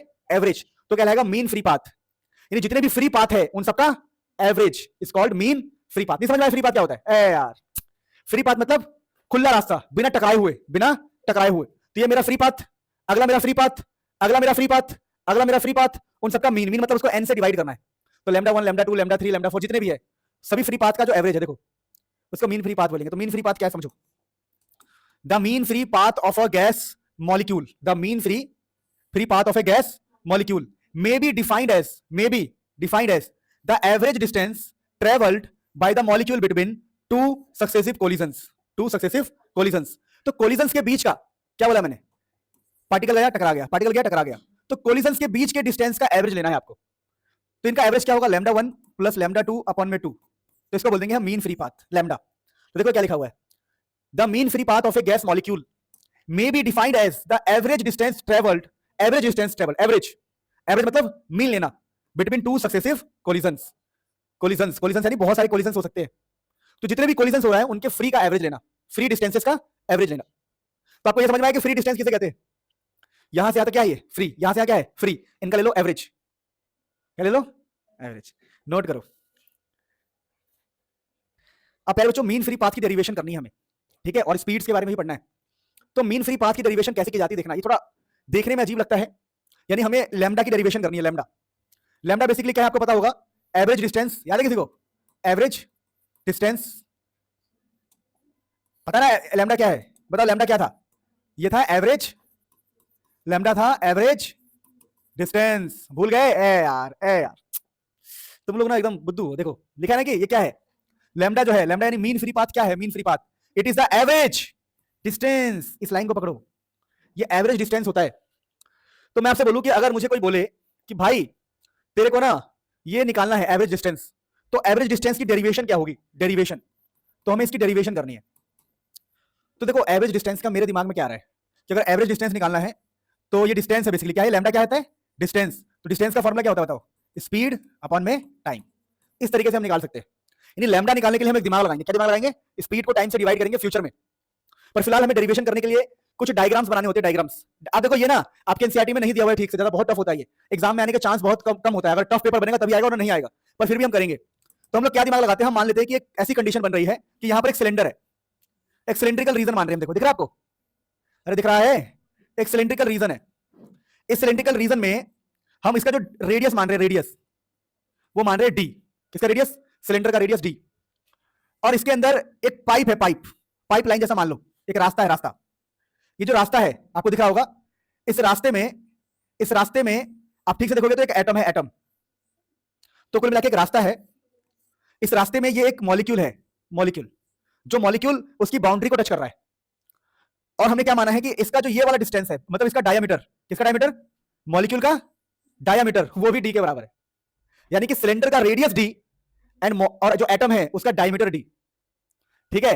अब क्या होगा? अब ये होगा प्यारे बच्चों कि ये जो चीज है, ये चीज जब आगे जाएगा, आगे की तरफ, तो ये टकराएगा दूसरे मॉलिक्यूल्स के साथ, टकरा सकता है, दूसरे मॉलिक्यूल के साथ टकरा सकता है। तो कुछ हमने ऐसा डायग्राम बनाया है जो आपको सेम बना के आना है। तो इस डायग्राम में क्या है, एक सिलेंडर है, जिस सिलेंडर का रेडियस कितना है बताओ, डी, और जो मॉलिक्यूल्स है उनके डायमीटर कितने बराबर है, डी के ही। तो यहाँ पर सिलेंडर का रेडियस, मॉलिक्यूल का डायमीटर दोनों ही डी के बराबर है।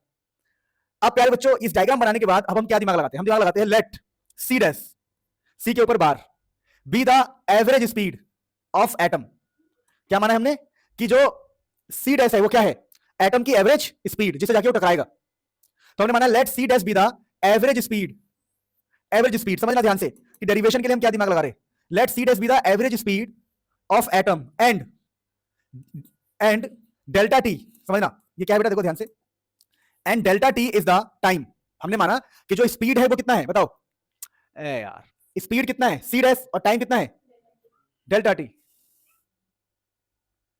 अच्छा ठीक है, तो हमने क्या पता लगाया, हमने ये पता लगाया कि जो एटम है उसकी एवरेज स्पीड है सी डैश और टाइम लगा डेल्टा टी।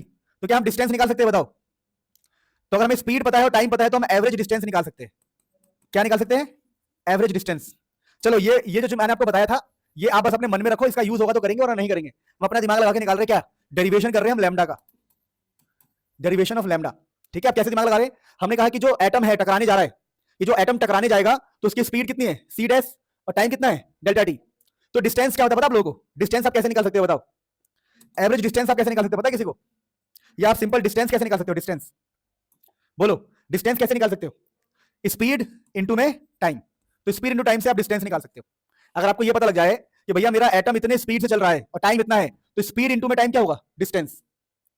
तो ये आप ध्यान रखना कि भैया सी डैश है एवरेज स्पीड और डेल्टा टी है टाइम, तो हेंस डिस्टेंस कवर्ड, हम डिस्टेंस कवर्ड निकाल सकते हैं। तो डिस्टेंस कवर्ड क्या होगा बताओ, सी डैश डेल्टा टी। तो डिस्टेंस कितना होगा, सी डैश डेल्टा टी। अब थोड़ा लैम्डा की बात करते हैं कि लैम्डा का मतलब क्या था। लैम्डा का मतलब है कि जो जितने भी डिस्टेंस है, एवरेज डिस्टेंस जितने भी डिस्टेंस है उसको किससे डिवाइड करना था हमें, एन से। तो लैम्डा निकालने के लिए हमें डिस्टेंस को किससे डिवाइड करना पड़ता है, एन से। तो हम बोलेंगे देखो भाई हमने डिस्टेंस निकाल लिया, अब हम लैम्डा निकालेंगे। हम बोलेंगे देख भाई जो हमारा डिस्टेंस था, अब लैम्डा निकालने के लिए हम क्या बोलेंगे, हमारा डिस्टेंस था सी डैश डेल्टा टी। हम लैम्डा निकालते वक्त क्या बोलेंगे, हमारा जो लैम्डा क्या होता है, डिस्टेंस अपॉन में नंबर। ए यार क्या बच्चे हो तुम, ये देखो लैम्डा 1 लैम्डा 2 लैम्डा 3 जितने भी डिस्टेंस है उसको किससे डिवाइड करना था, एन से। तो आपने डिस्टेंस निकाल लिया, डिस्टेंस है आपका सी डैश डेल्टा टी। तो डिस्टेंस को नंबर ऑफ कोलिजन से डिवाइड करना पड़ेगा, किससे डिवाइड करना पड़ेगा, नंबर ऑफ कोलिजन से। तो ये हमारा लैम्डा का फॉर्मूला है मेन। लेकिन अब हम नंबर ऑफ कोलिजन कैसे निकालेंगे, अब नंबर ऑफ कोलिजन निकालने में एक बड़ी प्रॉब्लम है जो आपको सीखनी है। पहले ये देखो, पहले यहां पर हम ये निकालते हैं वॉल्यूम कवर्ड। देखो वॉल्यूम का फॉर्मूला हमेशा क्या होता है, वॉल्यूम का फॉर्मूला हमेशा होता है एरिया इंटू में डिस्टेंस। किसी को पता है बात, ये बहुत बार पढ़ चुके हैं आप लोग कि वॉल्यूम का मतलब होता है एरिया इंटू में डिस्टेंस। आप तुम बोलोगे सर ये एरिया इंटू में डिस्टेंस होता है वॉल्यूम, हाँ देखो वॉल्यूम ऐसा हो रहा है, देखो एरिया इंटू में साइड को हम वॉल्यूम कहते हैं, किसी को नहीं पता तो। एरिया इंटू लेंथ को वॉल्यूम कहते हैं, किसको नहीं पता ये बात, एरिया इंटू लेंथ भी वॉल्यूम होता है, सबको पता होगा ना ये। तो एरिया इंटू लेंथ वॉल्यूम होता है, तो वॉल्यूम होता है एरिया इंटू में डिस्टेंस। तो एरिया क्या होगा, तो एरिया होगा पाई इंटू रेडियस का स्क्वायर, रेडियस हमारा डी था, डी वाज द रेडियस, तो एरिया होगा पाई डी स्क्वायर और डिस्टेंस कितना है सी डैश डेल्टा टी। अब तुम्हारे मन में आएगा कि सर आपने वॉल्यूम क्यों निकाला है, आपने वॉल्यूम क्यों निकाला है। तो वॉल्यूम निकालने के पीछे एक लॉजिक है, क्या लॉजिक है, देखो लॉजिक ये है कि हम लोग एक असम्पशन मानते हैं, क्या मानते हैं, देखो पहले तो हमने वॉल्यूम कैलकुलेट किया, वॉल्यूम कवर निकाला जो कि है एरिया इंटू में डिस्टेंस, एरिया इंटू डिस्टेंस हमारा वॉल्यूम होता है। उसके बाद हम पता क्या डिसाइड करने वाले, let small N is the number of particle per unit volume. तो हम यहाँ पर क्या दिमाग लगाते हैं, सुनना ये बहुत कठिन होता है, पहले बोल रहा हूँ, हम ये दिमाग लगाते हैं कि एक वॉल्यूम में एन पार्टिकल है। क्या दिमाग लगाया हमने कि एक वॉल्यूम में एन पार्टिकल है, तो इतनी वॉल्यूम में कितने पार्टिकल होंगे, तो एक वॉल्यूम में एन, तो 10 वॉल्यूम में 10 एन, तो इतने वॉल्यूम में क्या होगा बताओ, तो इतने वॉल्यूम में होगा pi D square C dash delta T into में एन। नहीं समझे, एक वॉल्यूम में एन, 10 वॉल्यूम में 10 एन, तो इतने वॉल्यूम में इतने। तो हम यहाँ पर क्या दिमाग लगाते हैं, देखो तो सबसे पहले अपना बेसिक हम सेटअप कर लेते हैं कि देखो ये डायग्राम है और लैम्डा निकालने के लिए डिस्टेंस चाहिए, लैम्डा निकालने के लिए डिस्टेंस चाहिए, तो डिस्टेंस ये रहा, डिस्टेंस अपॉन में नंबर ऑफ कोलिजन। ठीक है, तो डिस्टेंस निकाल लिया, अब नंबर ऑफ कोलिजन का हम जुगाड़ कैसे कर रहे हैं, देखो हम कह रहे हैं कि पहले आप निकालो वॉल्यूम कवर्ड, तो भैया वॉल्यूम कवर्ड निकाल लिया, ठीक है। अब हम बोलते हैं, सुनो हम बोलते हैं कि let small N is the number of particle per unit volume. तो टोटल नंबर ऑफ पार्टिकल या टोटल नंबर ऑफ कोलिजन कैसे निकालेंगे, ये एन से मल्टीप्लाई कर देंगे, समझ पाए। अरे जैसे कि एक वॉल्यूम में एन पार्टिकल, 10 वॉल्यूम में 10 एन पार्टिकल, तो इतने वॉल्यूम में इतने एन पार्टिकल, इतने एन पार्टिकल, तो हमारा पाई देखो pi D square C delta T के बगल में एन मल्टीप्लाई हो जाएगा, जैसे ये ना pi D square C delta T के बगल में एन मल्टीप्लाई हो जाएगा। तो लॉजिक समझ में आया। तो अब इससे क्या होगा, अब इससे बहुत बड़ा फायदा होगा। क्या फायदा होगा, हमारा जो लैम्डा था, हमारा लैम्डा था डिस्टेंस जो कि था सी डेल्टा टी, अपॉन में number of collision, distance upon में नंबर ऑफ कोलिजन को हम लैम्डा बोलते हैं। तो नंबर ऑफ कोलिजन ये रहा, number of particle, number of collision ये रहा, n pi D square C dash delta T. अब क्या होगा, डेल्टा टी सी डैश से C dash delta T cut जाएगा और आपको एक फॉर्मूला मिलेगा, that formula is what, your mean free path कितना है, 1 by pi D square N. तो इस प्रकार से आप मीन फ्री पाथ निकालते हो। वैसे मैं आपको बता दूं ये डेरिवेशन गलत है, ठीक है।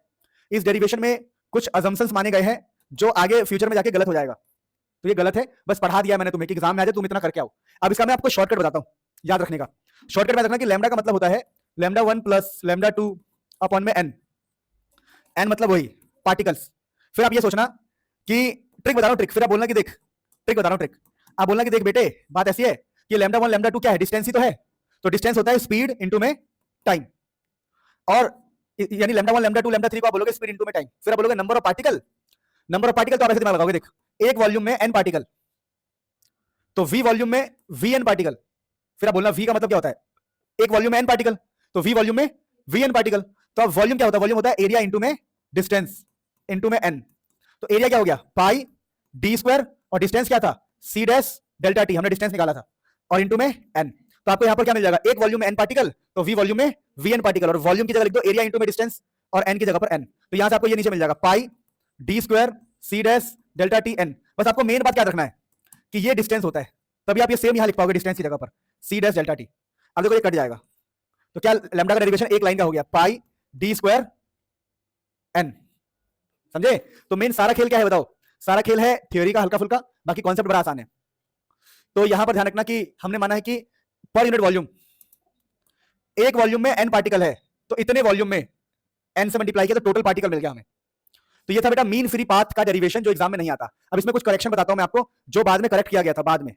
अब देखो बाद में ना, बाद में इसको करेक्ट करके ऐसा आता है फॉर्मूला, मतलब पीछे जो आपने किया वो गलत है। तो आप ये बात ध्यान रखना, एग्जाम में आप ये लिख के आ जाओगे, if other particle considered in motion. देखो यहां पर क्या था, जब हम ये पढ़ रहे थे ना, तो हमने ये माना था कि हमारा एक पार्टिकल है, दिख रहा है ये हमारा ये पार्टिकल है जो मोशन में है। हमने माना था कि एक पार्टिकल मोशन में, पर रियल में ऐसा नहीं होता, रियल में हर कोई ही मोशन में होता है। तो मतलब आपने जो मान के ड्राइव किया वो गलत है। तो बाद में इसको सही करने के लिए बोला गया, क्या बोला गया देखो, if other particle considered in motion, अगर सभी पार्टिकल को मोशन में मानेंगे तो यहां पर एक रूट 2 एक्स्ट्रा आएगा, root 2 pi D square N. और जब इसी को और इंप्रूव करेंगे तो हमारा ऐसा आएगा, देखो यह mean free path is equal to Boltzmann constant, temperature, root 2 pi D square, और ये क्या है बताओ, पी क्या है यहाँ पे, पी है ना, या क्या होगा, पी होगा या क्या होगा, देखने दो। किसको खोला है, नंबर ऑफ पार्टिकल को खोला है, हाँ नंबर ऑफ पार्टिकल को, तो आर अपन में पी, मेरे हिसाब से प्रेशर होना चाहिए, डेंसिटी भी हो सकता है, चलो मैं बताता हूँ, ठीक है। तो यहाँ पर पी का मतलब प्रेशर ही होगा, ठीक है, पी का मतलब यहाँ पर क्या होगा, प्रेशर। अभी हम बता देंगे आपको देख के, बट यहाँ पर पी मेरा दिमाग कह रहा है प्रेशर है, लिख लो इसको फटाफट। सो यहाँ पर पी का मतलब प्यारे बच्चों क्या होता है, प्रेशर, जैसा मैंने आपको कहा। यानी हम लोगों ने क्या सीखा कि सबसे पहले डेरिवेशन हमें कराई जाती है जो थोड़ी कठिन सी लगती है, हर किसी को नहीं आता है समझ में। इसमें हमने माना है कि हमारा एक पार्टिकल मोशन में है, तो हमारा फॉर्मूला कुछ ऐसा आता है, हमारा फॉर्मूला कुछ ऐसा आता है।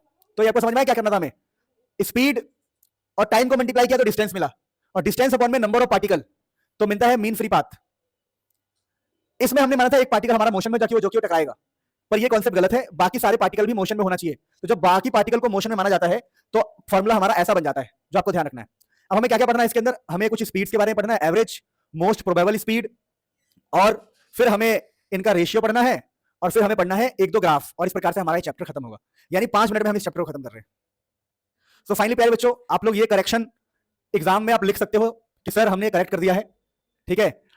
और मीन फ्री पाथ भी आप समझ गए होंगे, उसका ट्रिक भी मैंने आपको बता दिया। एक बार और ट्रिक देख लो, मेरे मन में तसल्ली नहीं आ रही।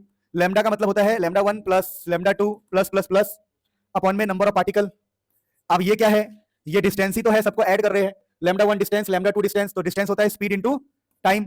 अब नंबर ऑफ पार्टिकल कैसे निकाले, तो हमने दिमाग लगाया है कि एक वॉल्यूम में n पार्टिकल, एक वॉल्यूम में n पार्टिकल, पूरे वॉल्यूम में क्या होगा v इंटू एन पार्टिकल, जहां v का मतलब होता है एरिया इंटू में डिस्टेंस, और n की जगह n, तो एरिया ए रहेगा सर, डिस्टेंस है हमारा c dash delta T n, और एरिया क्या हो जाएगा यहाँ पर पाई डी स्क्वायर, तो pi D square c dash delta T n।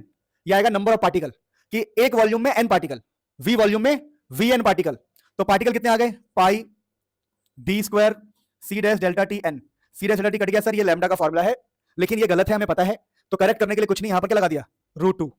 समझ में आया, करेक्ट करने के लिए रूट 2 लगा दिया बस, जो मैंने आपको सिखाया है। ये रहा रूट करेक्शन वाला फॉर्मूला। √2πd²n या फिर √2πd² प्रेशर kBt। अब पहले बच्चों हमें कुछ छोटे मोटे टॉपिक पढ़ने, जैसे एवरेज स्पीड किसे कहते हैं, मोस्ट प्रोबेबल स्पीड किसे कहते हैं।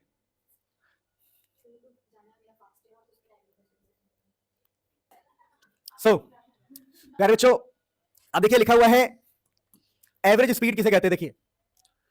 देखिए हमारे पास ना अगर एक गैस का चैम्बर है, चैम्बर मतलब यहां पर बहुत सारे गैस के पार्टिकल है, तो इस पार्टिकल्स की स्पीड है v1, इसकी होगी v2, ऐसे हर पार्टिकल की अलग अलग स्पीड होगी। तो उन सबका जब हम एवरेज लेते हैं ना, average v1 plus v2 plus v3 और उसको n से डिवाइड करते हैं, तो इसी को बोला जाता है एवरेज स्पीड, कि सभी पार्टिकल की स्पीड का सिंपल एवरेज लेना। अच्छा एक बात मैं आपसे पूछूं दिल से, यहां पर सी डैश का क्या मतलब था, किसी को पता है?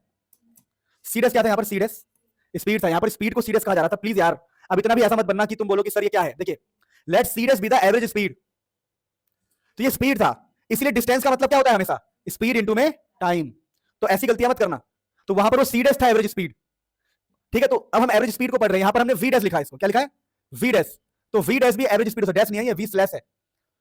तो अब वी डैश को एवरेज स्पीड कह रहे हैं, तो ये क्या है बेसिकली? ये है it is defined as the arithmetic mean of the speed of molecules. सभी मॉलिक्यूल्स के स्पीड का अर्थमेटिक मीन लेना। अर्थमेटिक मीन का मतलब होता है जितने भी स्पीड है उतने नंबर से डिवाइड कर दो। अब इसको सॉल्व करके क्या आ सकता है? देखिए आ सकता है, हमारे सिलेबस में नहीं है सब करना। वी डैश सीधा ही आएगा, कितना आएगा? रूट 8 kBt पाई m। लिख देता हूं दोबारा, √8 kb मतलब बोल्ट्जमैन कांस्टेंट, टी मतलब टेम्परेचर, पाई मतलब पाई और m मतलब मास ऑफ वन पार्टिकल। लिख लेना, स्मॉल m का मतलब होता है मास ऑफ वन पार्टिकल, कभी कंफ्यूज मत होना। Mass of one particle kb, देखो kb तो तुम्हें याद ही है, kb होता है कितने पार्टिकल के लिए? एक पार्टिकल के लिए। फिर अगला बात, एक होता है मोस्ट प्रोबेबल स्पीड। अब ये मोस्ट प्रोबेबल स्पीड को हिंदी में बोलते हैं मोस्ट संभावित, इसको बोलते हैं मोस्ट संभावित स्पीड। क्या मतलब है? जिसकी संभावना सबसे ज्यादा हो। फॉर एग्जांपल इस कमरे में, मान लो कमरा एक थैला है, समझो ये कमरा एक थैला है, ठीक है। अब समझना ध्यान से, अभी ये कमरा, जो कमरा है जिस कमरे में, इस कमरे में हम सब बैठे हुए, बॉयज एंड गर्ल्स जितने भी सब बैठे हुए, और सभी 11वीं क्लास के, 11th क्लास के। कौन सी क्लास के? 11th क्लास के। अब इस कमरे में कोई हाथ डाले ऐसे, इस थैले में, इस कमरे में हम सब बैठे सारे बॉयज एंड गर्ल्स, और हाथ डाल के निकाले ऐसे, तो मैं कह रहा हूं एज के चांसेस बताओ, एज के चांसेस। तो ऑब्वियसली मैक्सिमम एज जो है वो 16 या 15 ही होगा, क्योंकि 11वीं क्लास के बच्चे हैं तो वो 15 या 16 साल के होंगे। तो अगर इस थैले में हाथ डाला जाए तो सबसे ज्यादा संभावना किस एज की है? या तो 15 या 16, या तो 15 या 16। क्या कोई 80 साल का बच्चा इस थैले से निकल सकता है? नहीं। क्या कोई 40 साल का बच्चा इस थैले से निकल सकता है? नहीं। कोई 35 साल का इस थैले से निकल सकता है? नहीं। यानी 15 या 16 ही मोस्ट प्रोबेबल है। क्या है? मोस्ट प्रोबेबल, यानी इनकी संभावना ज्यादा है। तो मोस्ट प्रोबेबल स्पीड का क्या मतलब है? इसका यह मतलब है कि मान लो इसके अंदर बहुत सारे पार्टिकल है, इस गैस के अंदर बहुत सारे पार्टिकल है, और इसकी स्पीड भी 10 है, इसकी भी 10 है, इसकी भी स्पीड 10 है, इसकी भी स्पीड 10 है, इसकी भी स्पीड 10 है। तो रैंडमली अगर हम देखें तो हमें क्या फील होगा कि मैक्सिमम पार्टिकल्स के पास कौन सी स्पीड है? 10, यानी 10 वाले स्पीड की प्रोबेबिलिटी क्या है? ज्यादा। तो मोस्ट प्रोबेबल का मतलब होता है जिसकी संभावना ज्यादा हो। तो speed possessed by maximum number of molecule, ऐसा स्पीड जो मैक्सिमम पार्टिकल्स के पास हो, ऐसा स्पीड जो मैक्सिमम पार्टिकल के पास हो। तो speed possessed by maximum number of molecule in a sample. जैसे एक सैंपल है एट अ गिवन टेंपरेचर, किसी टेंपरेचर पे हमारे पास एक सैंपल है। जैसे फॉर एग्जांपल ये कमरा है, इस कमरे में मैंने बोला बेटा तेरी स्पीड कितनी है? मास्टर साहब 10। बेटा तेरी स्पीड कितनी है? मास्टर साहब 10। बेटा तेरी स्पीड कितनी है? मास्टर साहब 10। बेटा तेरी कितनी है? 10। तेरी कितनी है? 10। तेरी कितनी है? 10। तेरी कितनी है? 10। तो सबकी स्पीड ही 10 है। तो मैक्सिमम पार्टिकल के पास क्या है? 10। तो वो है मोस्ट प्रोबेबल स्पीड, उस स्पीड की संभावना ज्यादा है। और इसका फॉर्मूला सॉल्व करके क्या आता है बताओ? वीएमपी मतलब speed most probable is √2 kBt by m, जहां m है एक पार्टिकल का मास। फटाफट नोट करो फिर आगे बढ़ते हैं। क्या बोला? तो पता बंदूक है मेरे पास। मजाक कर रहा हूं। क्या कह रहा है? मेरे पास भी है सर। कौन कह रहा है? वेट, दो नाली तुम्हारे पास? दो नाली, चलो वेट, तेल लगा के प्लीज। तो हम लोगों ने 3 तरह की स्पीड पढ़ ली, बताओ कौन कौन सी? वीआरएमएस याद है आपको? अरे वीआरएमएस का याद भी है? क्या था VRMS? VRMS is equal to root mean, समझे? तो देखो, तो अभी हम क्या रेशियो ले रहे हैं? वीआरएमएस का रेशियो ले रहे हैं वी एवरेज के साथ, और फिर इनका रेशियो ले रहे हैं हम वी एमपी। एमपी मतलब मोस्ट प्रोबेबल। तो इनका रेशियो देखो, एमपी मतलब हमने 3 तरह की वेलोसिटी पढ़ी, V RMS, V average and V most probable. तो इनका हमने रेशियो लिया तो पता लगा कि इसकी वैल्यू है 1.73 रेशियो, 1.60 रेशियो, 1.41। नहीं समझे? तो 1.73 रेशियो, 1.60 रेशियो, 1.41। यानी सबसे ज्यादा बड़ी वैल्यू किसकी आती है बताओ? आरएमएस की, फिर एवरेज की, और सबसे कम, ये बहुत इंपॉर्टेंट है रेशियो वाला, ध्यान रखना, याद करके जाना घर पे। तो कौन जीता? रूट मीन स्क्वायर पहले जीता, फिर एवरेज, फिर मोस्ट प्रोबेबल। तो आप प्लीज इस रूल का रखना, राम, ठीक है? अब यहां पर जाति धर्म कुछ भी मत देखना, बस याद कर लेना राम, एक बार बोल भी लेना, कोई बात नहीं। सुनो, आर का मतलब है क्या? रूट मीन स्क्वायर, ए का मतलब है एवरेज, और एम का मतलब है मोस्ट प्रोबेबल। याद रहेगा, ये एग्जाम में आता है, बताओ कौन सी स्पीड ज्यादा है, तो तुम कंफ्यूज हो जाओगे, तो याद कर लो राम। राम मतलब root mean square, R M S, A मतलब एवरेज, और सबसे कम मोस्ट प्रोबेबल, सबसे कम स्पीड इसकी होती है। तो रेशियो में जीता कौन? आरएमएस, फिर एवरेज। ध्यान रहेगा ये रेशियो। अच्छा, रेशियो पर एक और रूल बताऊं? चलो कोई ना, कोई ना, कोई ना, कोई ना। अब मैं आपको एक होमवर्क देता हूं जो आपको खुद ही करना है। क्या होमवर्क है? कि इनका रेशियो लेना है, पर जो रेशियो का आंसर आएगा ना, वो रूट के टर्म में होना चाहिए, रूट। जैसे कि अभी हमने बोला ये है 1.73, तो 1.73 का रूट कितना होगा बताना है आपको। ये रूट कितना होगा, फिर 1.60 का रूट कितना होगा, और 1.41 का रूट कितना होगा। ये तो रूट 2 के आसपास है ना? अरे 1.41 किसके है? रूट 2 के आसपास। और 1.73 किसका है? रूट 3 का। तो 1.60 किसका है देखना। यानी आपको ना रूट में लिखना है इनको कुल मिला के। कई बार एग्जाम में क्या हो कि ऐसे ना दे, वो 1.73 रेशियो, 1.60 रेशियो, 1.41 ना दे, और वो रूट में दे दे, और तुम बोलो यार पढ़ के तो आए थे और हो नहीं पा रहा, तो रूट वाला आप खुद दिमाग लगाना, ठीक है? आगे बढ़ते फटाफट। सो प्यारे बच्चों, now we have last some graphs, जिसमें हमने एक पढ़ा था बॉयल्स लॉ। गलती से यहां पर बॉयल्स लॉ लिखा हुआ है, ये बॉयल्स होता है, Boyle's, Boyle's law. Boyle's law आप लोगों ने पढ़ा था कि pressure is inversely proportional to volume, अगर आपको याद हो तो। इसका ग्राफ ऐसा आएगा, देखो, प्रेशर और वॉल्यूम का अगर हम ग्राफ बनाएंगे तो ग्राफ नीचे आएगा ऐसा झुकता हुआ, ठीक है? जहां पर टेम्परेचर को कांस्टेंट माना गया था। फिर प्यारे बच्चों हमारे पास ग्राफ आता है ये वाला, ये है प्रेशर वर्सेस 1/v। बस ध्यान रखना, जब दोनों में फर्क देख लो, फर्क देख लो, एक बार है प्रेशर के नीचे v, सिर्फ v, ये एग्जाम में आ सकता है। अगर प्रेशर के नीचे सिर्फ v है तो ग्राफ ऐसे झुकता हुआ आएगा, लेकिन प्रेशर के नीचे 1/v है, 1/v, अगर कहीं पर 1/v लिख दे तो ग्राफ सीधा हो जाता है। इन ग्राफ्स को याद रखना है। और यहां भी टेम्परेचर कांस्टेंट है। अब एक ग्राफ पढ़ रहे हैं हम, चार्ल्स लॉ। अब चार्ल्स लॉ क्या होता है? वॉल्यूम, यहां पर v का मतलब वॉल्यूम होता है, आपको पता होगा वॉल्यूम, और t का मतलब टेम्परेचर। जैसे ग्राफ आता है स्ट्रेट लाइन, और यहां पर प्रेशर को कांस्टेंट रखा गया है, तो ये चार्ल्स लॉ का ग्राफ है। क्या रहेगा आप लोगों को? Done everyone? अब इन ग्राफ्स के अलावा अगर पेपर आपका बहुत टफ बनता है तो टफ पेपर में ऐसा ग्राफ भी आ सकता है। टफ पेपर में ये ग्राफ बहुत कम चांस है पर आएगा, पर ध्यान रखना कभी आ जाए तो। ये है बॉयल्स लॉ का ग्राफ, बॉयल्स लॉ, ये बॉयल्स लॉ का ग्राफ है एनसीईआरटी से, जो कभी आता नहीं है पर आ जाए तो ध्यान रखना कि सबसे ज्यादा टेम्परेचर इस वाले का है T1, फिर टेम्परेचर इस वाले का है T2, और सबसे कम टेम्परेचर है इस वाले का T3। तो T1 सबसे ज्यादा होता है, फिर T2, फिर T3, और प्रेशर और वॉल्यूम का ये ग्राफ है। अब तुम बोलोगे सर ये ग्राफ तो हम बना नहीं पाएंगे, वो तो मुझे पता है, पर फिर भी तुम्हें एक बार देख के जरूर जाना है, हल्का सा देख के जाना है बस, किताब में बना लोगे तो अच्छी बात है। फिर एक और ग्राफ होता है जो एनसीईआरटी में दिया हुआ है, और कभी उनका मूड बना तो आपको पेपर में दे सकते हैं। यह है चार्ल्स लॉ का ग्राफ, ठीक है? Charles law, Charles law, Charles law का ग्राफ है जिसमें ये P1 सबसे बड़ा होता है, बस ये ध्यान रखना है, उससे नीचे होता है P2, और सबसे कम होता है ये P3। तो ये pressure, sorry, temperature and volume के बीच का ग्राफ है, और ये ग्राफ बनाया गया था किसके लिए? CO2 के लिए। पर आप इतना डिटेल में मत जाओ, मेन जो मैंने आपको पढ़ाया वो याद रखो। मेन ये जो पहले पढ़ाते थे, पहले की किताबें होती थी ना, पहले की किताबें, तो पहले की किताबों में सिर्फ ये पढ़ाते थे। अब जब फिजिक्स की जो एनसीईआरटी है उसमें अब ये भी दिखेगा आपको, ये ऐसा ग्राफ, तो डरना मत। अरे ये वही तो है यार, देखो ठीक से देखोगे तो प्रेशर, वॉल्यूम, यही तो है वो, बस अलग अलग एक्सपेरिमेंट के लिए, 3 एक्सपेरिमेंट के लिए। आप प्लीज नोट कर लीजिए, this is the end of the chapter. इस चैप्टर में हमने आपको सब कुछ पढ़ा दिया है। मैं आपसे एक क्वेश्चन पूछना चाहता हूं, बस सिंपल, अगर पीवी बाई एनटी की वैल्यू 1 हो जाए तो क्या बोलेंगे? होमवर्क दे रहा हूं ऐसी, ऐसा होता है ना, देखो हमने कहा था PV is equal to NRT होता है, तो मैं आपसे ये बोलूं कि आर की वैल्यू क्या हो जाएगी बताओ? PV by nT. तो अगर मैं आपसे ये कहूं कि अगर यहां पर पीवी बाई एनटी की वैल्यू, पीवी बाई एनटी की वैल्यू 1 हो जाए तो आप क्या कहेंगे? सोचना कभी, पीवी बाई एनटी 1 हो जाए तो क्या कहेंगे? अब देखो कुछ चीजें आपकी सिलेबस में नहीं है, पहले के टाइम पर पढ़ाते थे, ठीक है? तो मैं पढ़ा दे रहा हूं कि अगर कोई टीचर है जो बहुत पुराने जमाने का है और वो पेपर बना रहा है और उसको याद नहीं है कि ये अब सिलेबस में है कि नहीं है, तो वो डाल सकते हैं।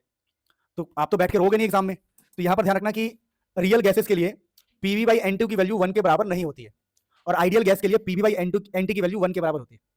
ठीक है, तो आइडियल गैस के लिए पीवी बाई एनटी की वैल्यू 1 होगी और रियल गैस के लिए नहीं होगी। दूसरा एक होता है कंप्रेसिबिलिटी फैक्टर।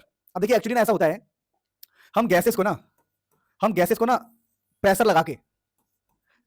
लगा के कंप्रेस कर सकते हैं। इवन कंप्रेस करके हम लिक्विड बना सकते हैं। सुना आप लोगों ने? अगर गैसेस को हम कंप्रेस करेंगे तो लिक्विड बन जाएगा।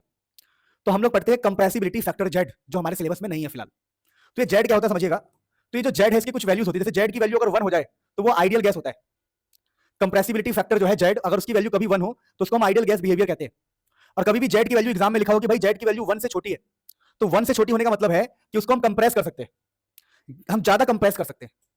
और जेड की वैल्यू कभी 1 से बड़ी आ जाए तो हम कहेंगे उसको हम लेस कंप्रेस कर सकते हैं। तो जब वैल्यू 1 से बड़ी हो तो कंप्रेस कम कर सकते हो, मतलब इसको कंप्रेस किया जा सकता है, इस वाले को कंप्रेस नहीं किया जा सकता। और जेड की वैल्यू 1 का मतलब हो आइडियल गैस है। और कंपैरिजन किससे कर रहे हैं हम? आइडियल से। तो ये सब लास्ट के टॉपिक्स थे, मैंने बहुत अच्छा एक्सप्लेन इसलिए नहीं किया है क्योंकि ये सब सिलेबस में नहीं है, पर मैं आपको दोबारा बता रहा हूं। देखो, जेड इक्वल टू 1 का मतलब है कि पार्टिकल्स बहुत दूर दूर है। ये कौन सा गैस है बताओ? Ideal gas. जेड की वैल्यू 1 से छोटी है यानी आप पार्टिकल्स को कंप्रेस कर सकते हो। और जेड की वैल्यू 1 से बड़ी होने का मतलब है कि हाँ लेस कंप्रेसिबल, ये भी दूर दूर रहेंगे। क्या रहेंगे? दूर दूर। समझ पाए? तो this is the end of the lecture. बहुत मेहनत की हम लोगों ने मिलकर, आपका भला हो। आप प्लीज घर पर इसको लिख लिख के प्रैक्टिस करना, वरना ये चैप्टर भी आपके दिल दिमाग से निकल जाएगा। लव यू ऑल, बहुत सारा प्यार, टेक केयर। प्यारे बच्चों, आप मुझे बताओ, मैं आपके लिए प्लान कर रहा हूँ सारे इंपॉर्टेंट क्वेश्चन फिजिक्स के, केमिस्ट्री के, और इससे पहले कि मैं सारी वीडियोस डाल चुका हूँ इस सीरीज़ के। तो इस सीरीज़ को फॉलो करो, आप एग्ज़ाम में टॉपर बनोगे, ये मेरा वादा है। इस सीरीज़ को फॉलो करके एक भी ऐसा बच्चा नहीं होगा जिसके अच्छे नंबर ना आए। और बताओ आगे जो मैं फ्यूचर प्लानिंग कर रहा हूँ वो मुझे आपके लिए लेके आना है कि नहीं आना। आप मुझसे वीडियो देखेंगे या जो पहले से फेमस लोग हैं सिर्फ उनसे पढ़ना चाहते हैं? आप प्लीज़ एक बार मुझे बताइएगा। Love you all. मैं बहुत प्यार करता हूँ आप लोगों से, बहुत मेहनत कर रहा हूँ आपके लिए। आपके आशीर्वाद की नीड है। अपना हाथ मेरे सर पे रख दो यार।